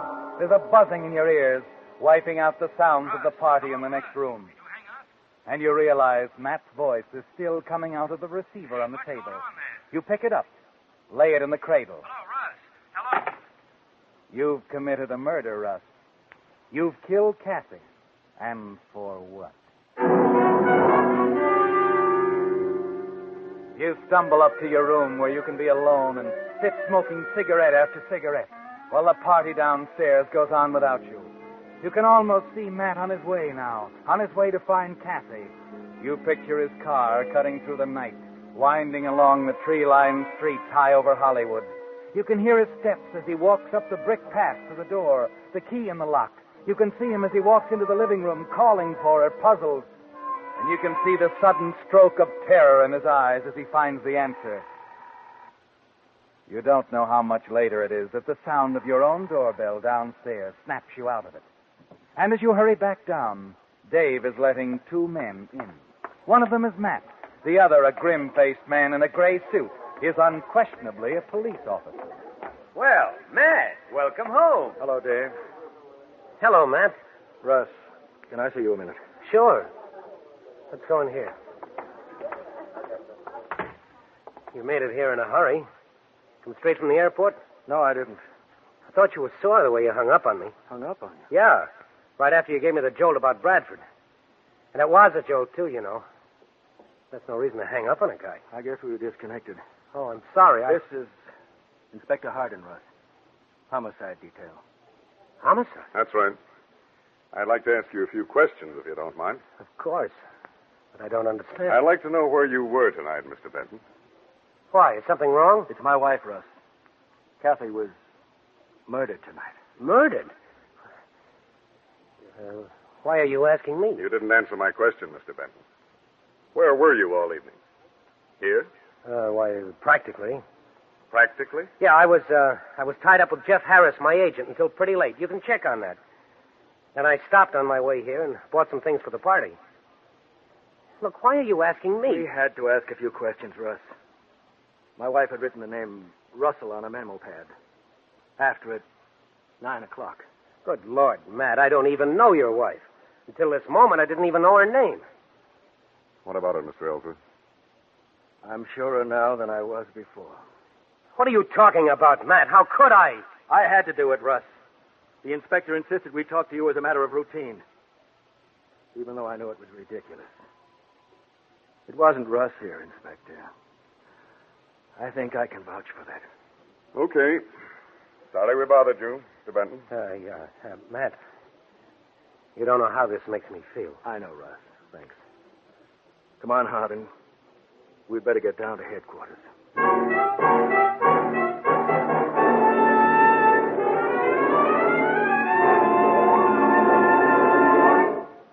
The Whistler will return in just a moment with a strange ending to tonight's story.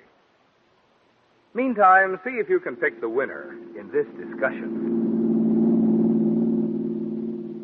That's a smooth-running motor you have there, Mary. What kind of gasoline do you use? Signal, Jim. I like the go it puts into the old buggy. Hey, that's interesting. I use Signal, too, because I like its good mileage. Mileage or performance? Which is the better yardstick of gasoline quality? Well, fact of the matter is, it takes superior performance to give you extra mileage. You see, the only way any gasoline can give you quicker starting, faster pickup, and smoother knock-free power is by helping your motor run more efficiently. And when your motor runs more efficiently, naturally you enjoy extra mileage, the thing Signal gasoline is famous for. That's why we say, to be sure of the tops in gasoline quality, there are just two things to remember. One, in gasoline, it takes extra quality to go farther. And two, Signal is the famous Go Farther gasoline. And now back to the Whistler.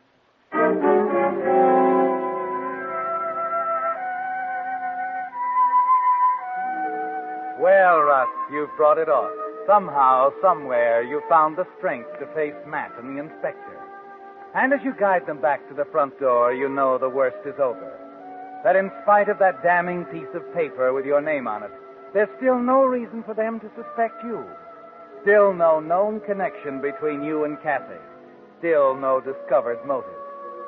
And even though it was futile, Russ, even though the reason for the whole terrible night vanished into thin air with Matt's telephone call, you're safe. And with Matt still on your side, there'll be a future for you somewhere. As you open the door for them, Laura comes up to you looking a little worried. What is it, Russ? It's nothing, Laura. Matt, aren't you going to stay? No, Laura. What is this? What's the matter? It's nothing, Laura. There was just some question about where I was tonight at 9 o'clock. Oh, well, you told him, of course. Yes. You know where he was, miss? Of course. He was at Kathy Ellsworth's front door. She told me so when I called to ask her why she hadn't arrived at Russ's party.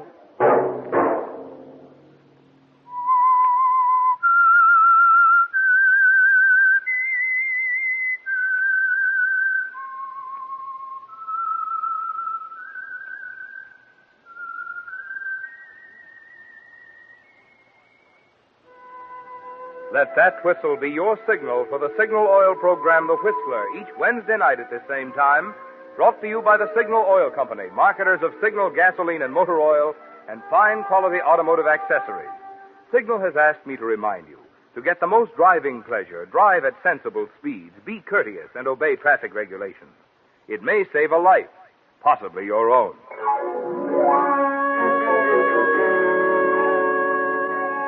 Featured in tonight's story was Frank Lovejoy. The Whistler was produced by George W. Allen with story by John W. Hart, music by Wilbur Hatch, and was transmitted to our troops overseas by the Armed Forces Radio Service. Next Wednesday, for a full hour of mystery, tune in a half hour earlier. Enjoy The Saint as well as The Whistler. Marvin Miller speaking. This is CBS, the Columbia Broadcasting System.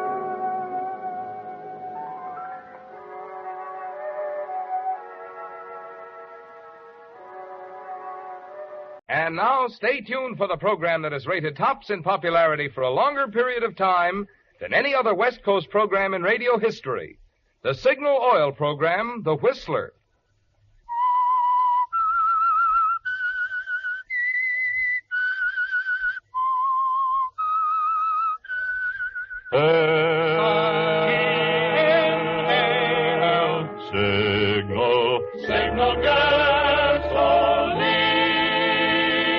Signal, the famous Go Farther gasoline, invites you to sit back and enjoy another strange story by The Whistler.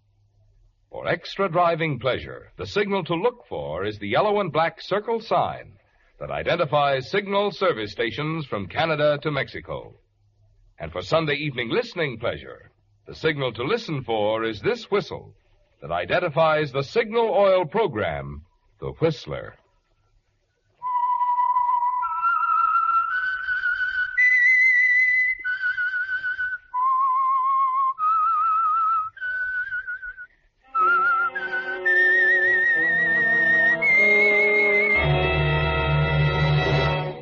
I am the Whistler, And I know many things, for I walk by night. I know many strange tales, hidden in the hearts of men and women who have stepped into the shadows. Yes, I know the nameless terrors of which they dare not speak. And now the Whistler's strange story, The Eager Pigeon.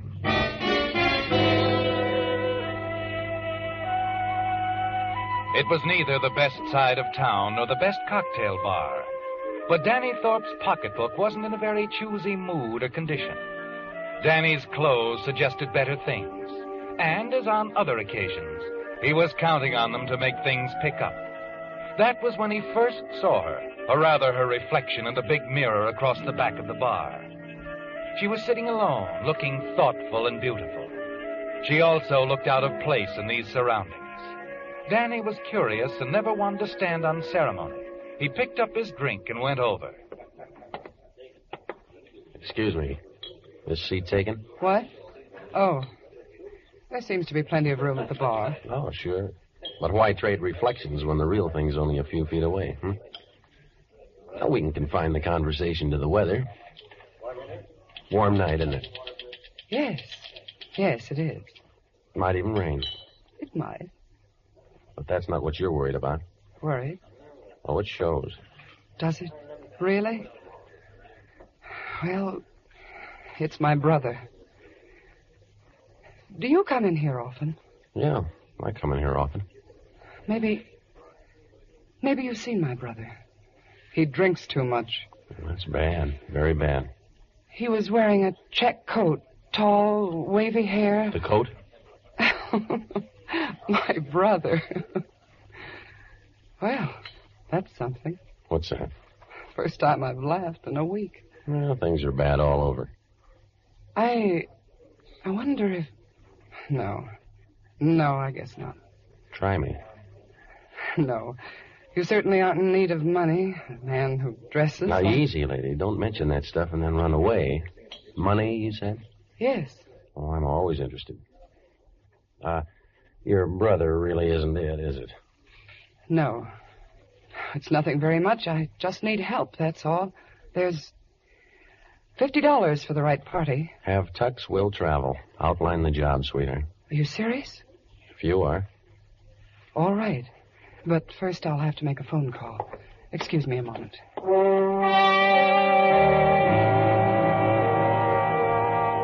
As she moves away, you look after her, telling yourself that it's the fastest deal you've ever managed. But suddenly you begin to wonder, don't you, Danny? Consider. And you ask yourself if it might not be too easy.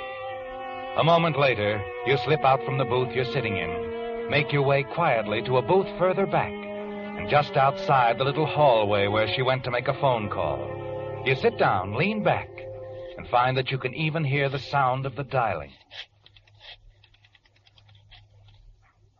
A pause, and then she gets her party. You crane your head to listen carefully. Hello, Otto? Monica. It's all set, Otto. I found someone. Yes, in the bar. You'd better get ready. I'm bringing home a very eager pigeon.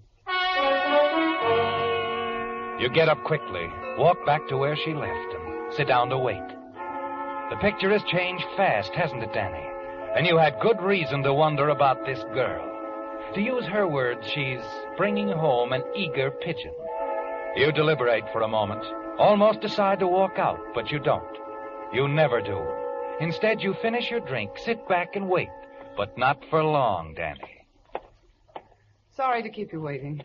You said $50, didn't you? 50. Oh, I don't mind waiting. You'll be pleased then. It's all set. It's all right. What's all set? All right. Well, I'd rather not talk here. We can go to my apartment. Now, don't tell me it's right around the corner, not in this neighborhood. Hardly. I have my car. I have my hat. Let's go.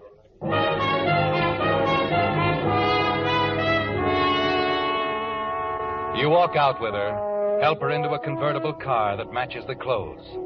She smiles again and swings the car out into the traffic stream. You study her face as she watches ahead. A strange setup, isn't it, Dan? Interesting. And with what you already know about her, There might be considerably more than $50 in this evening for you. Yes, if you're careful, watchful, you might turn her plan, whatever it is, into something for yourself. You've handled fast deals before, haven't you? Yes, and you've always come out ahead. 20 minutes later, she turns into the garage of a smart apartment building. Together, you ride up in an automatic elevator. You decide that it's time to switch the balance of power. What apartment? 502. You, haven't told me your name either. Oh, sorry, it's... Monica. Yeah, I heard. You... No, you don't. Give me that purse. Let it alone. Keep your hand... Well, fancy finding a gun in your purse. Is there anything wrong with a girl carrying something to defend herself? No. There's nothing wrong with a boy doing the same thing, especially when it's your gun and I'm the boy who's got it. It's a big, bad, wicked city, sweetheart. Boys and girls can get hurt.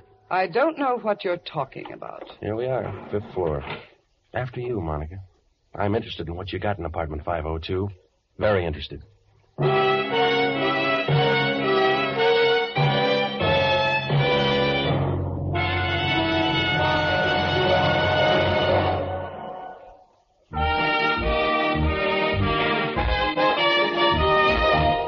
Mrs. Otta Buell of Oregon City is the Whistler fan to whom we are sending a $20 Signal gasoline book this week as a token of our appreciation for writing this limerick. Our car was anemic and slow till we gave it the gas with more go. On Signal Ethyl diet, when we park it, we tie it. It doesn't run fast, it flies low. Signal gasoline. Your car will go far with go-powder gasoline. Oh, Mrs. Buell's limerick certainly hit the nail on the head in describing the extra driving pleasure you enjoy with Signal Ethyl gasoline.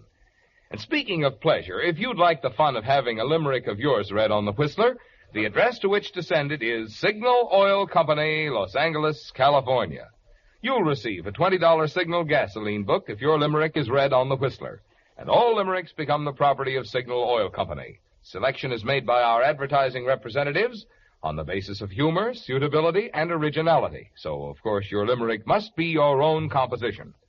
Remember, the address to which to send your limerick is Signal Oil Company, Los Angeles, California.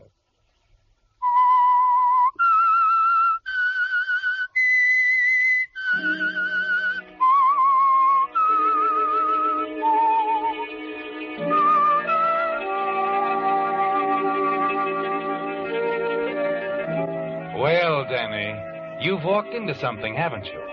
From the cocktail bar to this fancy apartment. And as you follow Monica down the hall toward apartment 502, you keep watching her, waiting for her to break, to stop and tell you what it's all about. Why she picked you up and lied to you about some sort of innocent job she wanted done. Finally, when you're only a few feet away from the door of the apartment, you decide it's time to stop her. You touch her gently between the shoulder blades with a little revolver you took from her purse. I'll hold it right here, baby. Conference time. Now, I want you to tell me who you talked to on the phone. Who's Otto? Otto? That's what you tagged him. I also heard you say you'd bring the Pigeon right up. I don't know what you're talking about. Is Otto the boyfriend? The jealous husband?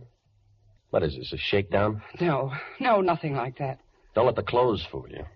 Look, lady, you could turn me upside down and not shake out a nickel. Please get out of here. Let me alone. Come on, move, honey. I'll follow. I'm just busting to meet Otto. I may even bust Otto.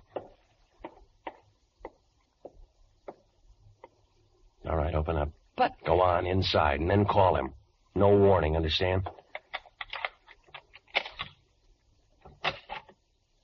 After you, sweetheart. Come on, call the guy. Otto? Otto? Yeah, we're right there. I'm wondering what you've been doing. What's this? It's a gun, Otto, and it wants some fast answers. Who is he, Monica? I'm the Pigeon, Otto, but Squab's out of season for you. Look, you better get out of here. This is all a mistake. It's a mistake, all right, but I like mistakes when other people make them. Now, come on, move over to the wall. I want to have a look in that room. Move, Otto. Come on, move.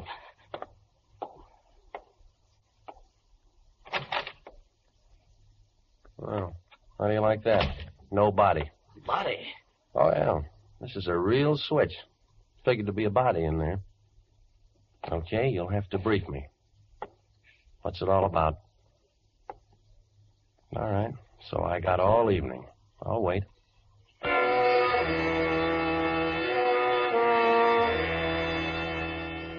It presents an almost humorous picture, doesn't it, Danny?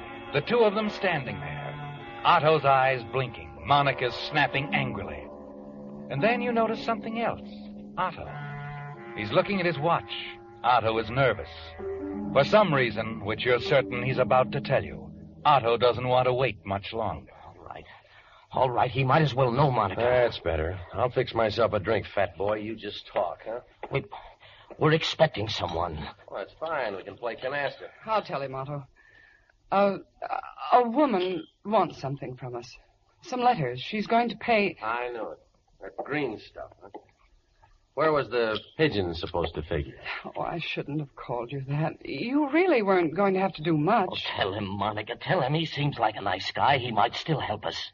We just don't want our caller to get a look at us, that's all. Oh, that's all. You want me to meet your caller, hand over the letter, take the money? Yes, that's it. Will you do it? We'll make it $100 since we've upset you so. Oh, you haven't upset me, Otto. Not a bit, boy. Nice liquor, nice company. Monica here, I mean. Then you'll do it, Mr... Thorpe. Danny Thorpe. I like that. It's cute. Well, so are you. So's he. Now, Otto, you can't be that worried over my indecision. It must be something else. I don't know what you mean. Oh, yes, you do. You're both afraid that this dame might pull something, that she'll show up with a .45, pay for her letters with bullets instead of dope. Well, now, who do you suppose that is? Your caller, maybe?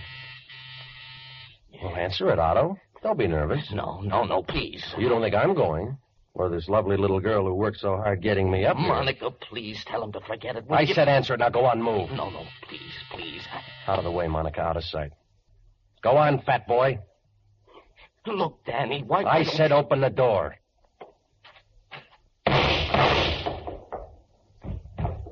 What rough games Otto plays. What excitable playmates. Stop it. Can't you see? He's dead.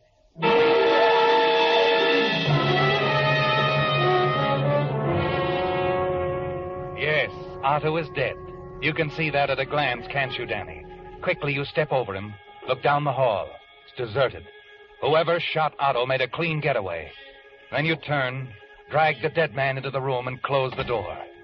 Monica, a few feet away, stands motionless, staring at you. Dan, wait. I didn't know this would happen. Didn't you, sweetheart? Please, you've got to believe me. That could be me, baby, sprawled out there looking up at the ceiling. I ought to slam you all around this room. Dan, don't I... Mr. Belding. We gotta get out of here. The whole apartment house will be on our necks. Come on, sister, snap out of it. What? I said let's go. There's a back way out of here, isn't there? Yes. You better call the police. Come on, baby. Out.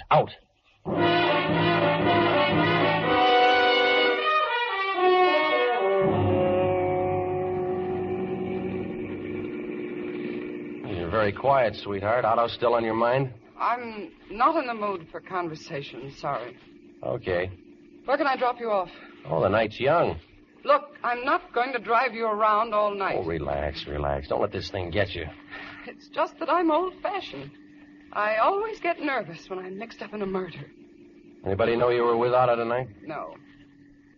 About you and Otto. It was just a business deal, that's all. Sure. Anything else? Should have picked a smarter boy. It was pretty stupid of Otto to set up that kind of a payoff. We won't make the same mistake, will we? We? We just formed a new partnership, didn't you know? Dan, listen. I don't think I want to go on with this. Oh, sure you do. You'll feel better after you have a drink. There's a place up ahead. I'll buy. I thought you were broke. Oh, no, not anymore, sweetheart. You owe me $50, remember?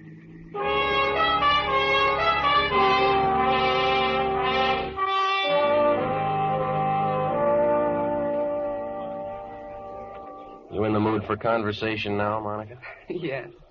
I guess so, Danny. About this dame you had in the pressure cooker, who is she? Mrs. Granger. Stanley Granger. Of the Nob Hill Grangers? Yes. Husband Stanley is pretty well heeled, isn't he? That's why she married him, for his money. He knew that, but Granger was crazy about her and he didn't care. What do you have on Miss Granger? Nothing. Oh, come on. It's the truth. We don't have a thing. You mean all this was just a bluff? What made you think you could get by with it? Before she was married, Mrs. Granger was a nightclub singer. She had a lot of friends. Otto knew that some of them were mixed up in the racket. So you took a shot in the dark, figuring she might have something to hide, huh? That's right. She did have something to hide, didn't she? It's too bad Otto had to find it out the hard way. Yes, it's too bad. Now what do we do? We go right on with it. Only this time we're going to shake Miss Granger down for murder. Either she did it, her husband did it, or they hired someone to do it. We in business? We're in business.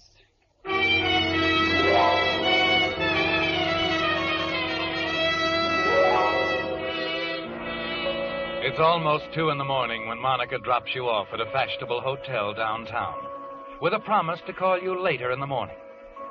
The future looks bright, doesn't it, Danny? Yes. And for the first time in weeks, you enjoy a comfortable night's rest. It's almost noon of the following day when you wake up, have breakfast sent up to your room, and the morning paper. It's all there, isn't it? On the front page. The killing at apartment 502. You're not going to make the mistake Otto made, are you? No. You have it all planned, don't you? Know exactly what you're going to do. But first, you've got to be sure of Mrs. Granger, that you're dealing with the right person. That afternoon, you leave the hotel and slip into a phone booth. The Granger residence? Mrs. Granger, please. Whom shall I say is calling? Just tell her it's about apartment 502. She'll talk to me. Apartment 502, sir? Yeah. Go on, Junior. Hello. Mrs. Granger? Yes?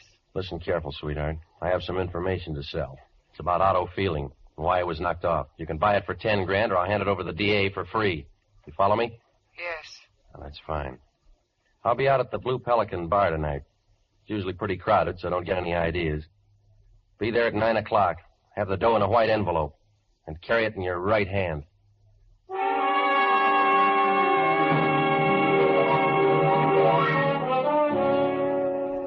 It's done, isn't it, Danny? And you feel confident Mrs. Granger will keep her appointment with you. Now there are other arrangements to be made. And you stroll casually down to the produce district near the waterfront. Step into the large warehouse of Gus Dorelli and Company. Hey, Gus. Huh? Oh, Danny, hiya. Hi, what's DiMaggio batting these days? 335. Not bad for an old man, huh? Hey, Gus, can you do me a favor? Look, if it's a dough... No. You got a truck pulling out of here tonight? Sure, and he's taking a 10-wheeler out. How about a ride? He's going north. Where you going? By a stranger coincidence, north. Okay, he's going out for a load of cabbage, Danny. What? Cabbage, and he's going out for a load of cabbage. That's funny, Gus. I'll be carrying mine with me. I don't get it. Is this a joke? Could develop along those lines. Gus stands there, shaking his head as you walk away. Everything is falling neatly into place, isn't it, Danny? The appointment with Mrs. Granger. And now your quiet exit out of town has been arranged. Yes, you're confident everything is going well. That is, until you return to your hotel. You're a little surprised when the clerk tells you there haven't been any phone calls for you. You look at your watch. It's after 5. Quickly you cross the lobby, step into a phone booth, and call Monica's hotel. I'm sorry, sir. There's no one registered here by that name. Scott. Monica Scott. I'm sorry, sir. All right, never mind. Something's wrong, Danny. Monica lied to you, didn't she? And you wonder what she's up to. Then as you're about to step out of the booth, something you see in the hotel entrance causes you to jump back. 2 uniformed policemen walk briskly across the lobby, stop for a moment at the desk, and then disappear into the elevator. Hey, boy.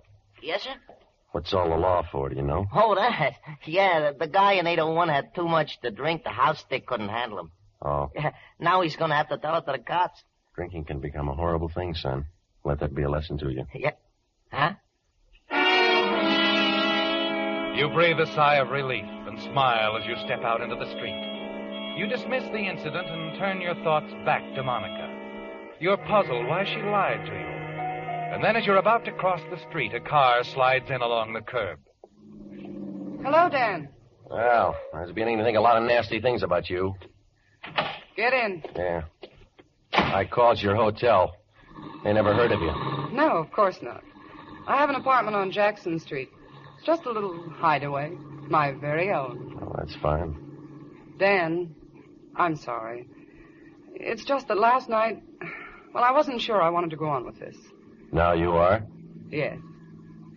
But I'm curious about our business deal, our partnership. Oh, we got plenty of time to talk about that. How about some dinner? Let's have it at my place. Oh, that's what I had in mind. All right. But I ought to warn you, I'm not much of a cook. Neither was Cleopatra.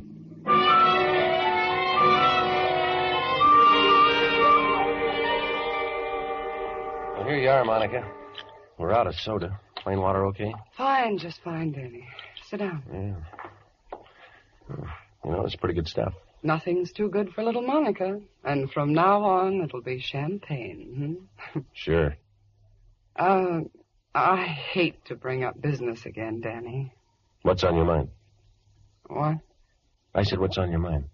I was thinking about Mrs. Granger. You figured out a way? You said you would.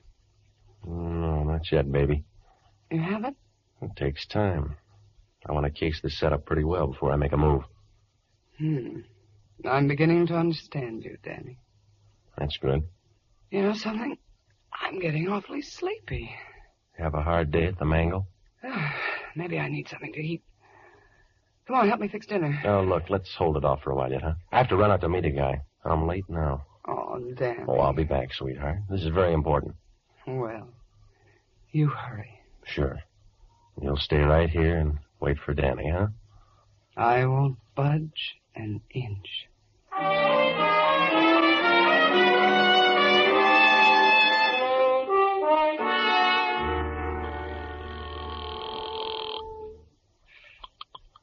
12 Precinct, Sergeant Regal. Sergeant, write this down. Huh? 1331B, Jackson Street, apartment 411. The dame who was with Otto Felding when he was knocked off last night is there now. Her name is Scott. Monica Scott. Wait a minute. Who is this? You might have a little trouble waking her up, Sergeant. Some louse gave her a sleeping tablet. It just goes to show, pal. You can't trust anybody these days.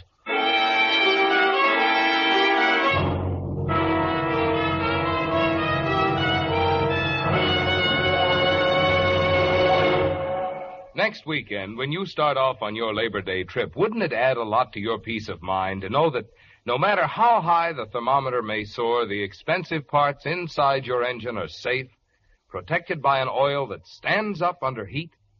Then this week, be sure to have a Signal dealer drain out your tired old motor oil and refill with fresh, clean Signal Premium Compounded Motor Oil. Because scientific compounds have been combined with Signal Premium's 100% pure paraffin base, this improved type Signal lubricant does things for your motor which oil alone cannot do. One of Signal Premium's compound was especially developed to prevent the formation of motor clogging gum and varnish. Another compound in Signal Premium guards against destructive corrosion. And if there's any carbon already in your engine, there's even a special compound to wash that out. So you see, Signal Premium Compounded Motor Oil does a lot more than just lubricate. Obviously, this means longer life for your motor. And of course, more enjoyable performance for you. 2 good reasons to change oil before your Labor Day trip. And change to Signal Premium Compounded Motor Oil. You congratulate yourself, don't you, Danny, as you sit in the Blue Pelican bar waiting for Mrs. Granger. Yes, you've handled the whole affair with your usual finesse. Monica Scott is in the hands of the police now, and you're not sorry. You owed her that, didn't you, from the beginning? From the night she picked you up and took you to Otto Felding's apartment. You were going to be the fall guy, the Pigeon. But it didn't turn out that way. Instead, you took over their blackmail scheme. Otto was then eliminated by Mrs. Granger or someone she'd hired. And now you're sure you've gotten Monica out of the way, too. And the blackmail money will be all yours. You're not worried in the least as you look up at the clock behind the bar. Note that Mrs. Granger is already half an hour late. Then a few minutes before 10, as you finish your third drink, Someone sits down beside you. Hello, Danny. You know mine. What's yours? Allow me. Police department. So? Waiting for Mrs. Granger? Never heard of her. And let me tell you about her. Mrs. Granger was being blackmailed. She had no money of her own, so her husband had to pay off a guy called 𝒆𝒍'𝒔. And he did, but with bullets. So? So you picked it up from there. Tried to go on shaking down Mrs. Granger. Where'd you get that idea? Too bad you didn't know that Mrs. Granger was a party to the blackmail setup. She and friend Otto thought it up to get some extra dough out of her husband. What? A girlfriend of yours told us the whole thing. Monica Scott. She also told us you'd be here, waiting for a payoff. What's crazy? How would she... How would she know? Simple. You told her when you made that appointment over the phone with Mrs. Granger. Get it? Mrs. Granger. Monica Scott. Same person.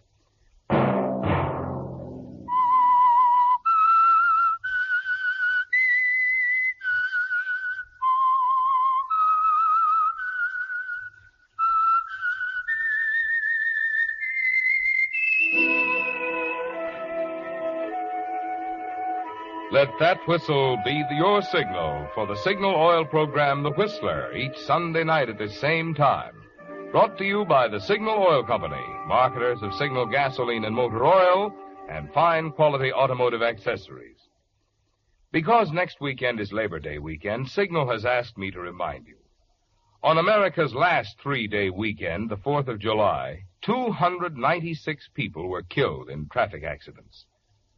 So that some avoidable accident doesn't mar your Labor Day pleasure, it will be all the more important for you next weekend to drive at sensible speeds, be courteous, and obey traffic regulations. It may save a life, possibly your own.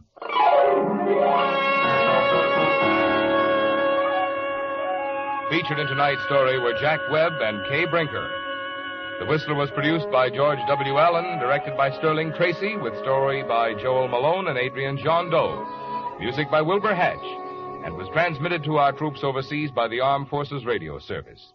The Whistler is entirely fictional. All characters portrayed on The Whistler are also fictional. Any similarity of names or resemblance to persons living or dead is purely coincidental.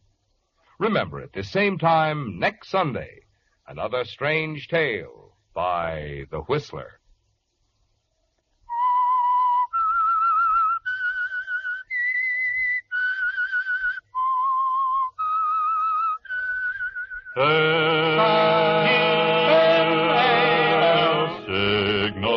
Signal gasoline. Marvin Miller speaking. This is CBS, the Columbia Broadcasting System. And now, stay tuned for the program that is rated tops in popularity for a longer period of time than any other West Coast program in radio history. The Signal Oil program, The Whistler.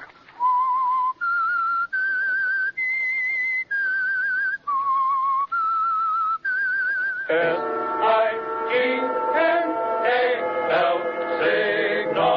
Signal gasoline. Signal, the famous Go Farther gasoline, invites you to sit back and enjoy another strange story by The Whistler. For extra driving pleasure, the signal to look for is the yellow and black circle sign that identifies signal service stations from Canada to Mexico. And for Sunday evening listening pleasure, the signal to listen for is this whistle that identifies the Signal Oil program, The Whistler.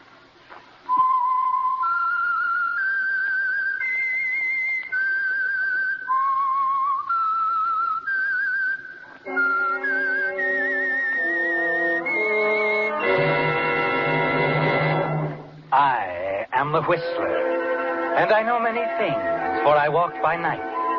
I know many strange tales hidden in the hearts of men and women who have stepped into the shadows. Yes, I know the nameless terrors of which they dare not speak. And now, The Whistler's strange story, Final Decree.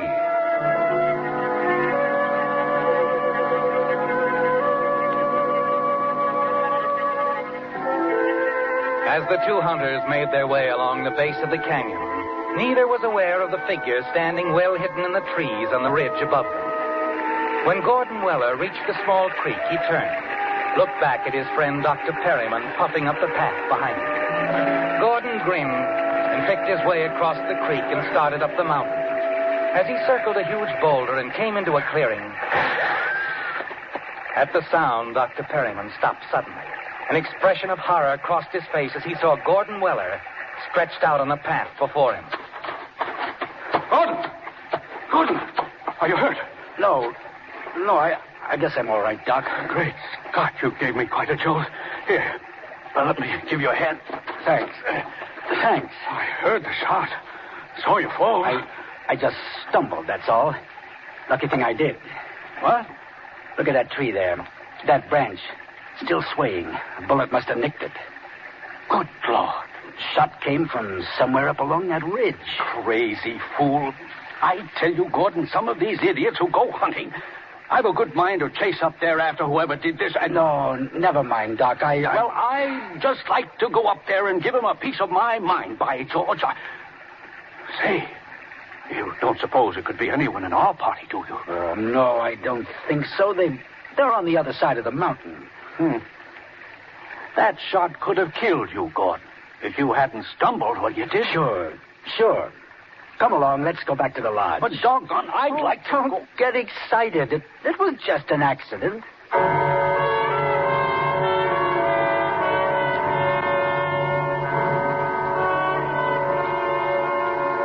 But you know it wasn't an accident, don't you, Gordon? It was another attempt on your life. You're certain of that. And you didn't tell your friend Dr. Perryman that a split second before the shot was fired, you caught a glimpse of reflected light high on the ridge. The rays of the sun striking a rifle barrel, perhaps. And instantly you dropped to the ground. Hours later, back at your lodge high in the mountains, all your guests are assembled in the huge living room before the massive stone fireplace. The Farleys, Bill Kenny and his new wife, Betty, the Wilsons, Dr. Perryman, and, of course, your wife, Joyce. You enjoy entertaining, don't you, Gordon? The smart parties in town, the weekends here at your fashionable mountain lodge. Yes, you like having your friends around. The feeling of security that goes with it. I tell you, Joyce, this husband of yours is lucky to be alive. Gordy leads a charmed life, didn't you know? Nothing could ever happen to him. Well, that was a close one, all right. Charmed life, Joyce? Perhaps it's just that I'm careful. Say, who do you suppose that fool was up there on the ridge? Didn't know there was anyone else hunting in this neighborhood outside of our own little group. Didn't see anyone. Say, Joyce, you were over there on the ridge for a while. Did you see anyone? No, I didn't, Betty. Not a soul. I'm telling you, it's getting to be quite dangerous up around this neck of the woods. Isn't a season goes by without somebody getting killed. I certainly hope something can be done about it. Any suggestions, Doc, like bulletproof suits of armor for all hunters? Oh, wonderful. Well, now, perhaps that wouldn't be such a bad idea. Oh, no. I'd like Say, that idea. Billy, wasn't a friend of yours killed up here last year, Martin, Martin Benson? Yeah. Yeah, that's right, honey. Well, are we all just going to stand here holding our drinks? Why don't we, toast, huh? To our host and hostess, the happiest married couple I know. Oh, Billy. Outside of us, baby. Oh. To the Wellers, then. Joyce and Gordy. Thanks. Now I'd like to drink to you, darling. To you and your miraculous escape from death. Thanks, Joyce. You were lucky, weren't you, Gordy? Not lucky, darling. As I said before, just careful. You watch Joyce as she smiles at you and then turns and walks away and mingles with the guests. A quarter of an hour later, you manage to slip away, hurry into your den, to the cabinet where you keep your gun collection. Opening it, you remove a dueling pistol.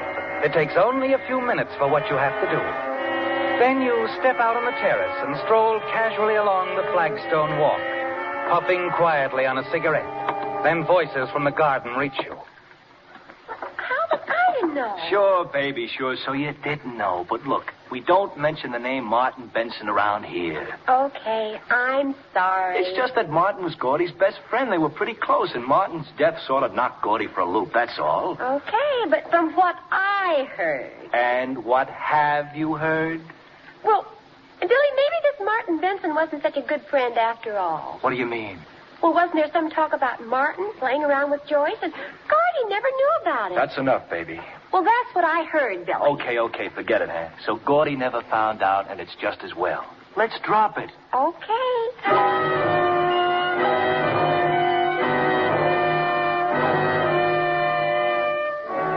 They've known all along, haven't they, Gordon? About your wife, Joyce, and your best friend, Martin Benson. But not once did they suspect that you were aware of that romance, that you were responsible for Martin's death. It had all been so simple getting rid of him, hadn't it? A hunting accident. Martin killed with his own gun. And there had never been any question about that accident. Never a question in anyone's mind, except Joyce. Somehow she knew, didn't she, Gordon, that you had killed Martin, the man she really loved, and she was going to make you pay for it with your own life. You knew long ago that you couldn't run away. She'd follow you to the ends of the earth. And you decided there was only one thing to do. Stay with Joyce and get rid of her before your luck ran out. That evening in your den, as your guests look over your gun collection. Goodness, I've never seen so many guns in all my life. Oh, this isn't all, Betty. Gordy's got another room full in town. He's just mad about guns. Here's a new one I picked up a couple of weeks ago, Bill. How do you like it? Hey, that's a beaut. Real old dueling pistol, huh? Oh, boy. Let me see it, Billy. Hey, don't grab like that, baby. It sure is heavy. It isn't loaded, is it? Oh, don't worry, Betty. Gordon's very careful about things like that. Oh, golly, I don't see how anybody could fire this. You couldn't very well. Not the way you're holding it. Well, why, Gordy? Here, I'll show you. You wrap your hand around it like this. Uh-huh. That's it. And this finger goes around the trigger. Mm-hmm. That's it. Well, look at that. I hardly touched it. Well, that's what they call a hair trigger, baby. Clicks off just like that. Hey, what's the matter, Gordy? Oh, nothing. Nothing at all. Well, it's a good thing it wasn't loaded. Gee, it was pointed right at Joyce. Yeah, Yes, it was. Wasn't it, Gordon?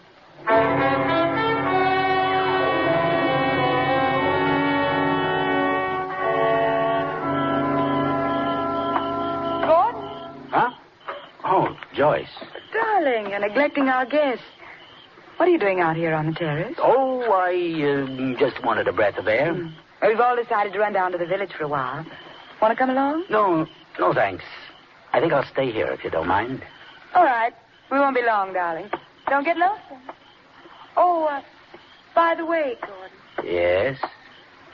I thought you were the careful type. What do you mean? Do you generally keep loaded pistols in your collection? Of course not. That dueling pistol you were showing Betty a little while ago. It was loaded. What? That is, it was when I first looked at it. Before dinner. I took the bullets out of it then. Good thing I did. I might have been killed. I guess this is your lucky day, too. Yes. We've both been lucky today, haven't we, darling? I wonder whose luck will run out first.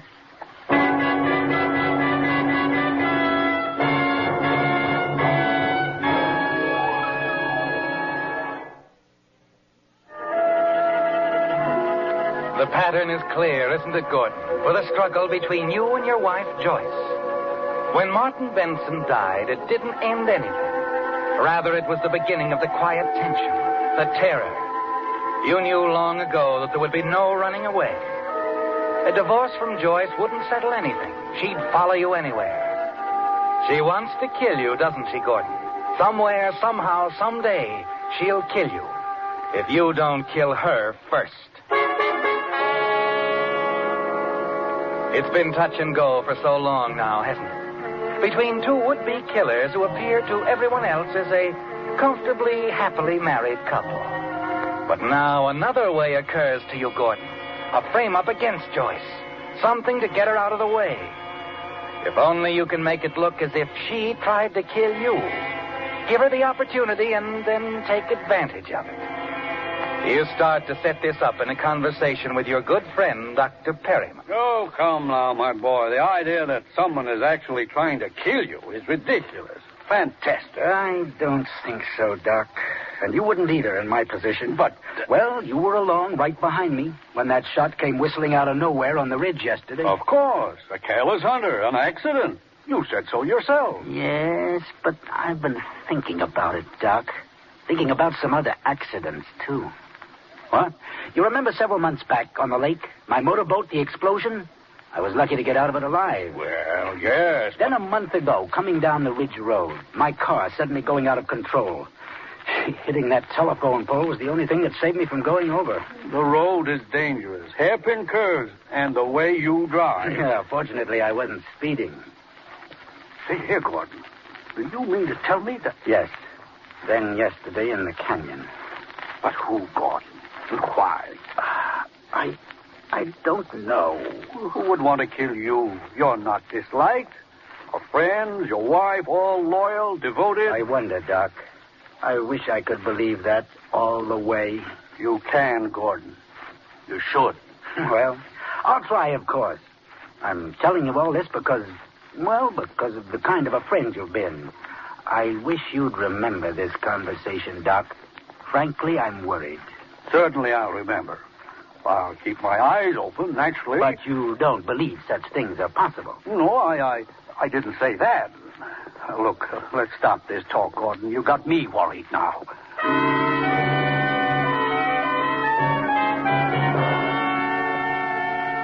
And that's all you want for the moment, isn't it, Gordon? To have Dr. Perryman concerned. Later, his suspicions will be easily aroused. Suspicions against Joyce because of what you're going to do.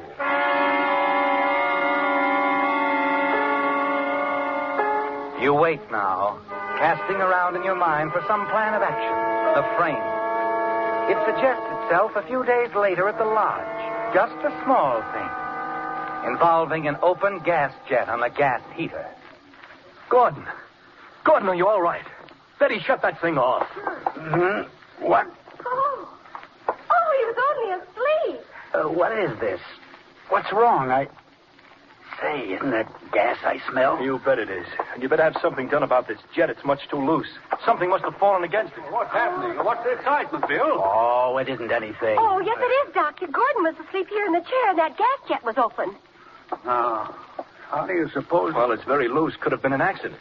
I suppose. Why, It's dangerous. Kill someone. Now, let's stop worrying about it. Just an accident. Don't you think so, Doc? Yes. Oh, yes, of course. What's the matter, darling? You're all right. Sure. We better have this heater fixed. That's all. The jet's loose. Really? I can't understand it. Well, we must have it attended to right away. Yes. You better, Joyce.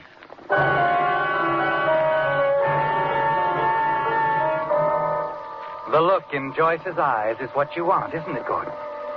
She isn't thinking of having the gas jet fixed. Not at all. She's thinking of what a convenient way this could be. After all the guests have seen it. Yes, very convenient. Then you smile to yourself, deciding that you'll help her along with her plan. The following evening, you put it all in motion. It begins as your guests prepare to leave for a party at a neighboring lodge. Look, I'm sorry to back out at the last minute this way, but I've got a headache. A bad one. I better stay here. Just take it easy. Get some rest. Oh, well, what about you, Joyce? Coming? Oh, of course, Betty. That is, unless Gordy'd rather I stay here. No, there's no need for that, Joyce. I'll be all right. You run along. You rest then. Maybe a little nap, Do you good? Yes, I'll stretch out in the den. Well, come on, kids, let's go. You want to come along in our car, Joyce? No, I'll take mine. I have some things to get in the village first. You run along. I'll join you at the Jellisons later. Okay. Let's away!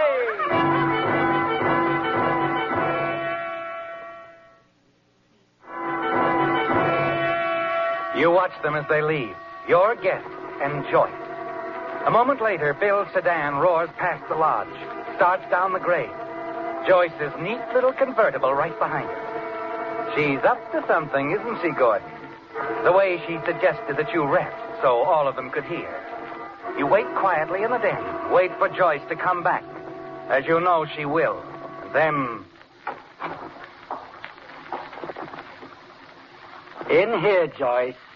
You don't seem surprised, darling. That you came back? No, I knew you'd be back. I thought perhaps you'd changed your mind about going over to the Jellisons. I only wanted to see if... I still have my headache. Would a drink help? Why, how thoughtful of you, dear. Yes, it might help very nicely. I'll fix a couple. Let me. No trouble, darling. Thanks. You know, Gordy, sometimes you're hard to figure out. Oh? And you're not at all. That sounds sarcastic. Merely appraising. Joyce. Yes? What sort of sleeping pills did you pick up in the village? Sleeping pills? Whatever are you talking about? Here, your drink. Joyce, you're getting careless. Clumsy. Am I? You wouldn't want to exchange drinks now, would you? Certainly. Here. Satisfied? You anticipated that one, of course. Did I? Let's stop the game, Joyce. I know what you're up to. What am I up to? You want to put me to sleep. Fix it so I'm just sitting here, resting, as you put it. Then somehow the gas jet finds its way on again, and I'm the unsuspecting accident victim. No one will know that you ever came back here from the village. You went directly over to the Jellisons' party. You have it all figured out, don't you? Yes, and it won't work. I guess not. I wouldn't expect such a careless, clumsy Sanderword. Well, cheers. Really afraid, aren't you, Gordon? Of the drink, yes. But not of you. I'm not afraid of you anymore, Joyce. Not in the least. It sounds ominous. I might as well tell you how ominous. I intend to take an overdose of sleeping pills and turn on the gas. Suicide? How nice of you, Gordon. Not suicide. Attempted murder. What are you talking about? You do have a box of sleeping tablets in your purse, don't you, Joyce? Of course. I'll only borrow a few. Put the box back in your purse after I've seen you on your way. You're out of your mind. Not quite. But it has to look good, Joyce. Your attempt on my life. You're a fool, Gordon. I'm afraid we'll both have to check our plans for a while. Not me, Joyce. But you will. You see, in a few minutes, you're going to have an accident. Your car is going off the road with you at the wheel. I see. And I'll be found that way with a box of sleeping tablets in my purse. The ones they'll believe you slipped into my drink. Oh, I fully intend to take them, you know. Then just at the right moment, I'll call the hospital. They'll find me here, unconscious, the gas on, but they'll find me just in time. After my car accident, you mean? That's right, Joyce.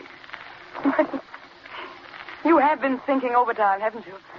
You know, Joyce, you're forcing me to do this. Am I? If you'd only tried to understand. Understand murder? There was no other way. You could have given me a divorce when I asked for it. I didn't want a divorce. You knew I loved Martin. I thought you knew you did. You knew I did. You knew I loved him. With everything I had. That's why you killed him and made it look like a hunting accident. But you didn't get away with it, Gordon. You cheated the law, but you're going to pay just the same. I'll make sure of that. I'm sorry, Joyce. I hate the idea of punching that beautiful jaw, but you leave me no choice.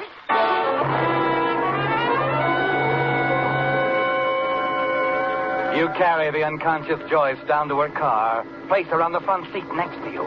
Then you start down the ridge road. And as you reach a sharp curve, you'll leap clear. Goodbye, Joyce. Goodbye for good.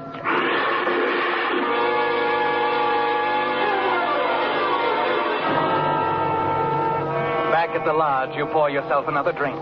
Dissolve the sleeping tablets in it. Then you drink. You step over to the gas jet on the heater and turn it on. Sitting in the big easy chair, the telephone at your elbow, you wait. The minutes tick by. You find yourself becoming drowsy. Then you're sinking into a warm, black fog.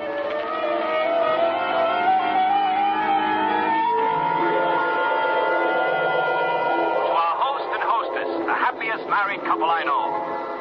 You shake your head. Try to clear the haze from your mind. I wonder whose luck will run out first, darling. You're breathing heavily now. The walls are closing in on you. Gordon was asleep in a chair. The gas was on. The room seems to be swaying beneath you. The black fog sweeps in again, and you fight to keep your eyes open.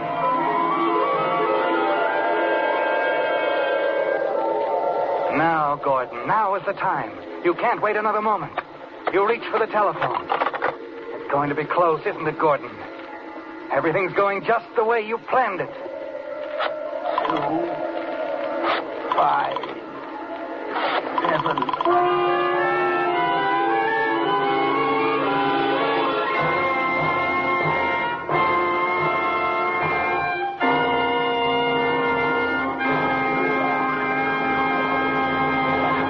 The Whistler will return in just a moment with the strange ending to tonight's story. Do you want a pleasant surprise? Then the next time you're near a signal service station, drive in and ask the dealer how much trade-in allowance he'll give you for your old tires. The chances are your signal dealer will make you such a generous offer that you'll see the wisdom of trading for safe new tires now. But what's more, the new tires on which signal dealers are giving this big allowance are not substandard second-line or third-line tires. They're first-line Lee tires. You know what that means. For 47 years, Lee of Conshohocken has made only one quality, the finest of first-line tires. In Lee tires, for instance, you get not only cold rubber, but Lee toughens it still further with patented Fill Black O. This is typical of the built-in extra quality that is making today's Lee tires actually give 30 to 40% more wear than ever before. That's why it's real news when you can save money on tires like these. To remind you of this opportunity, there's now a sign outside every signal station which says, biggest allowance for your old tires on top-quality Lee tires. Drive in where you see that sign and find out from the signal dealer just how little it will cost you now to enjoy carefree summer driving on safe, new Lee tires.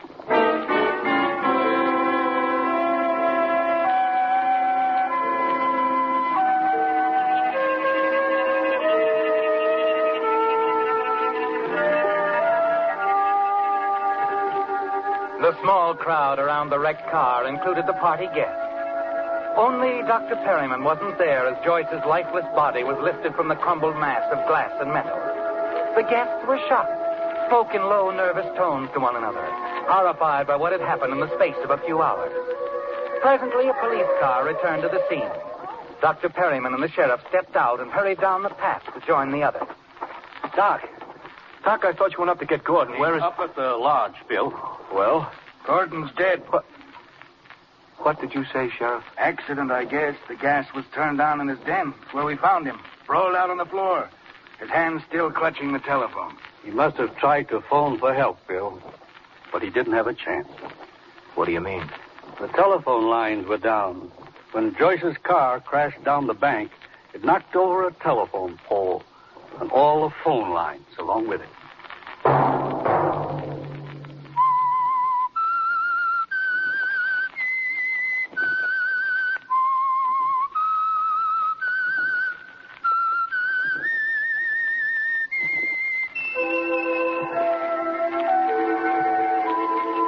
Let that whistle be your signal for the Signal Oil program, The Whistler, each Sunday night at the same time. Brought to you by the Signal Oil Company, marketers of Signal gasoline and motor oil, and fine quality automotive accessories. Signal has asked me to remind you, to get the most driving pleasure, drive at sensible speeds, be courteous, and obey traffic regulations. It may save a life, possibly your own.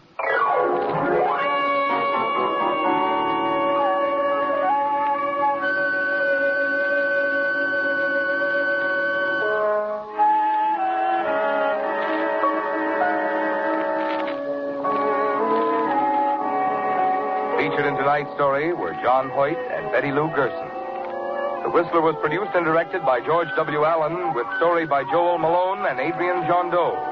Music by Wilbur Hatch, and was transmitted to our troops overseas by the Armed Forces Radio Service. The Whistler is entirely fictional, and all characters portrayed on The Whistler are also fictional.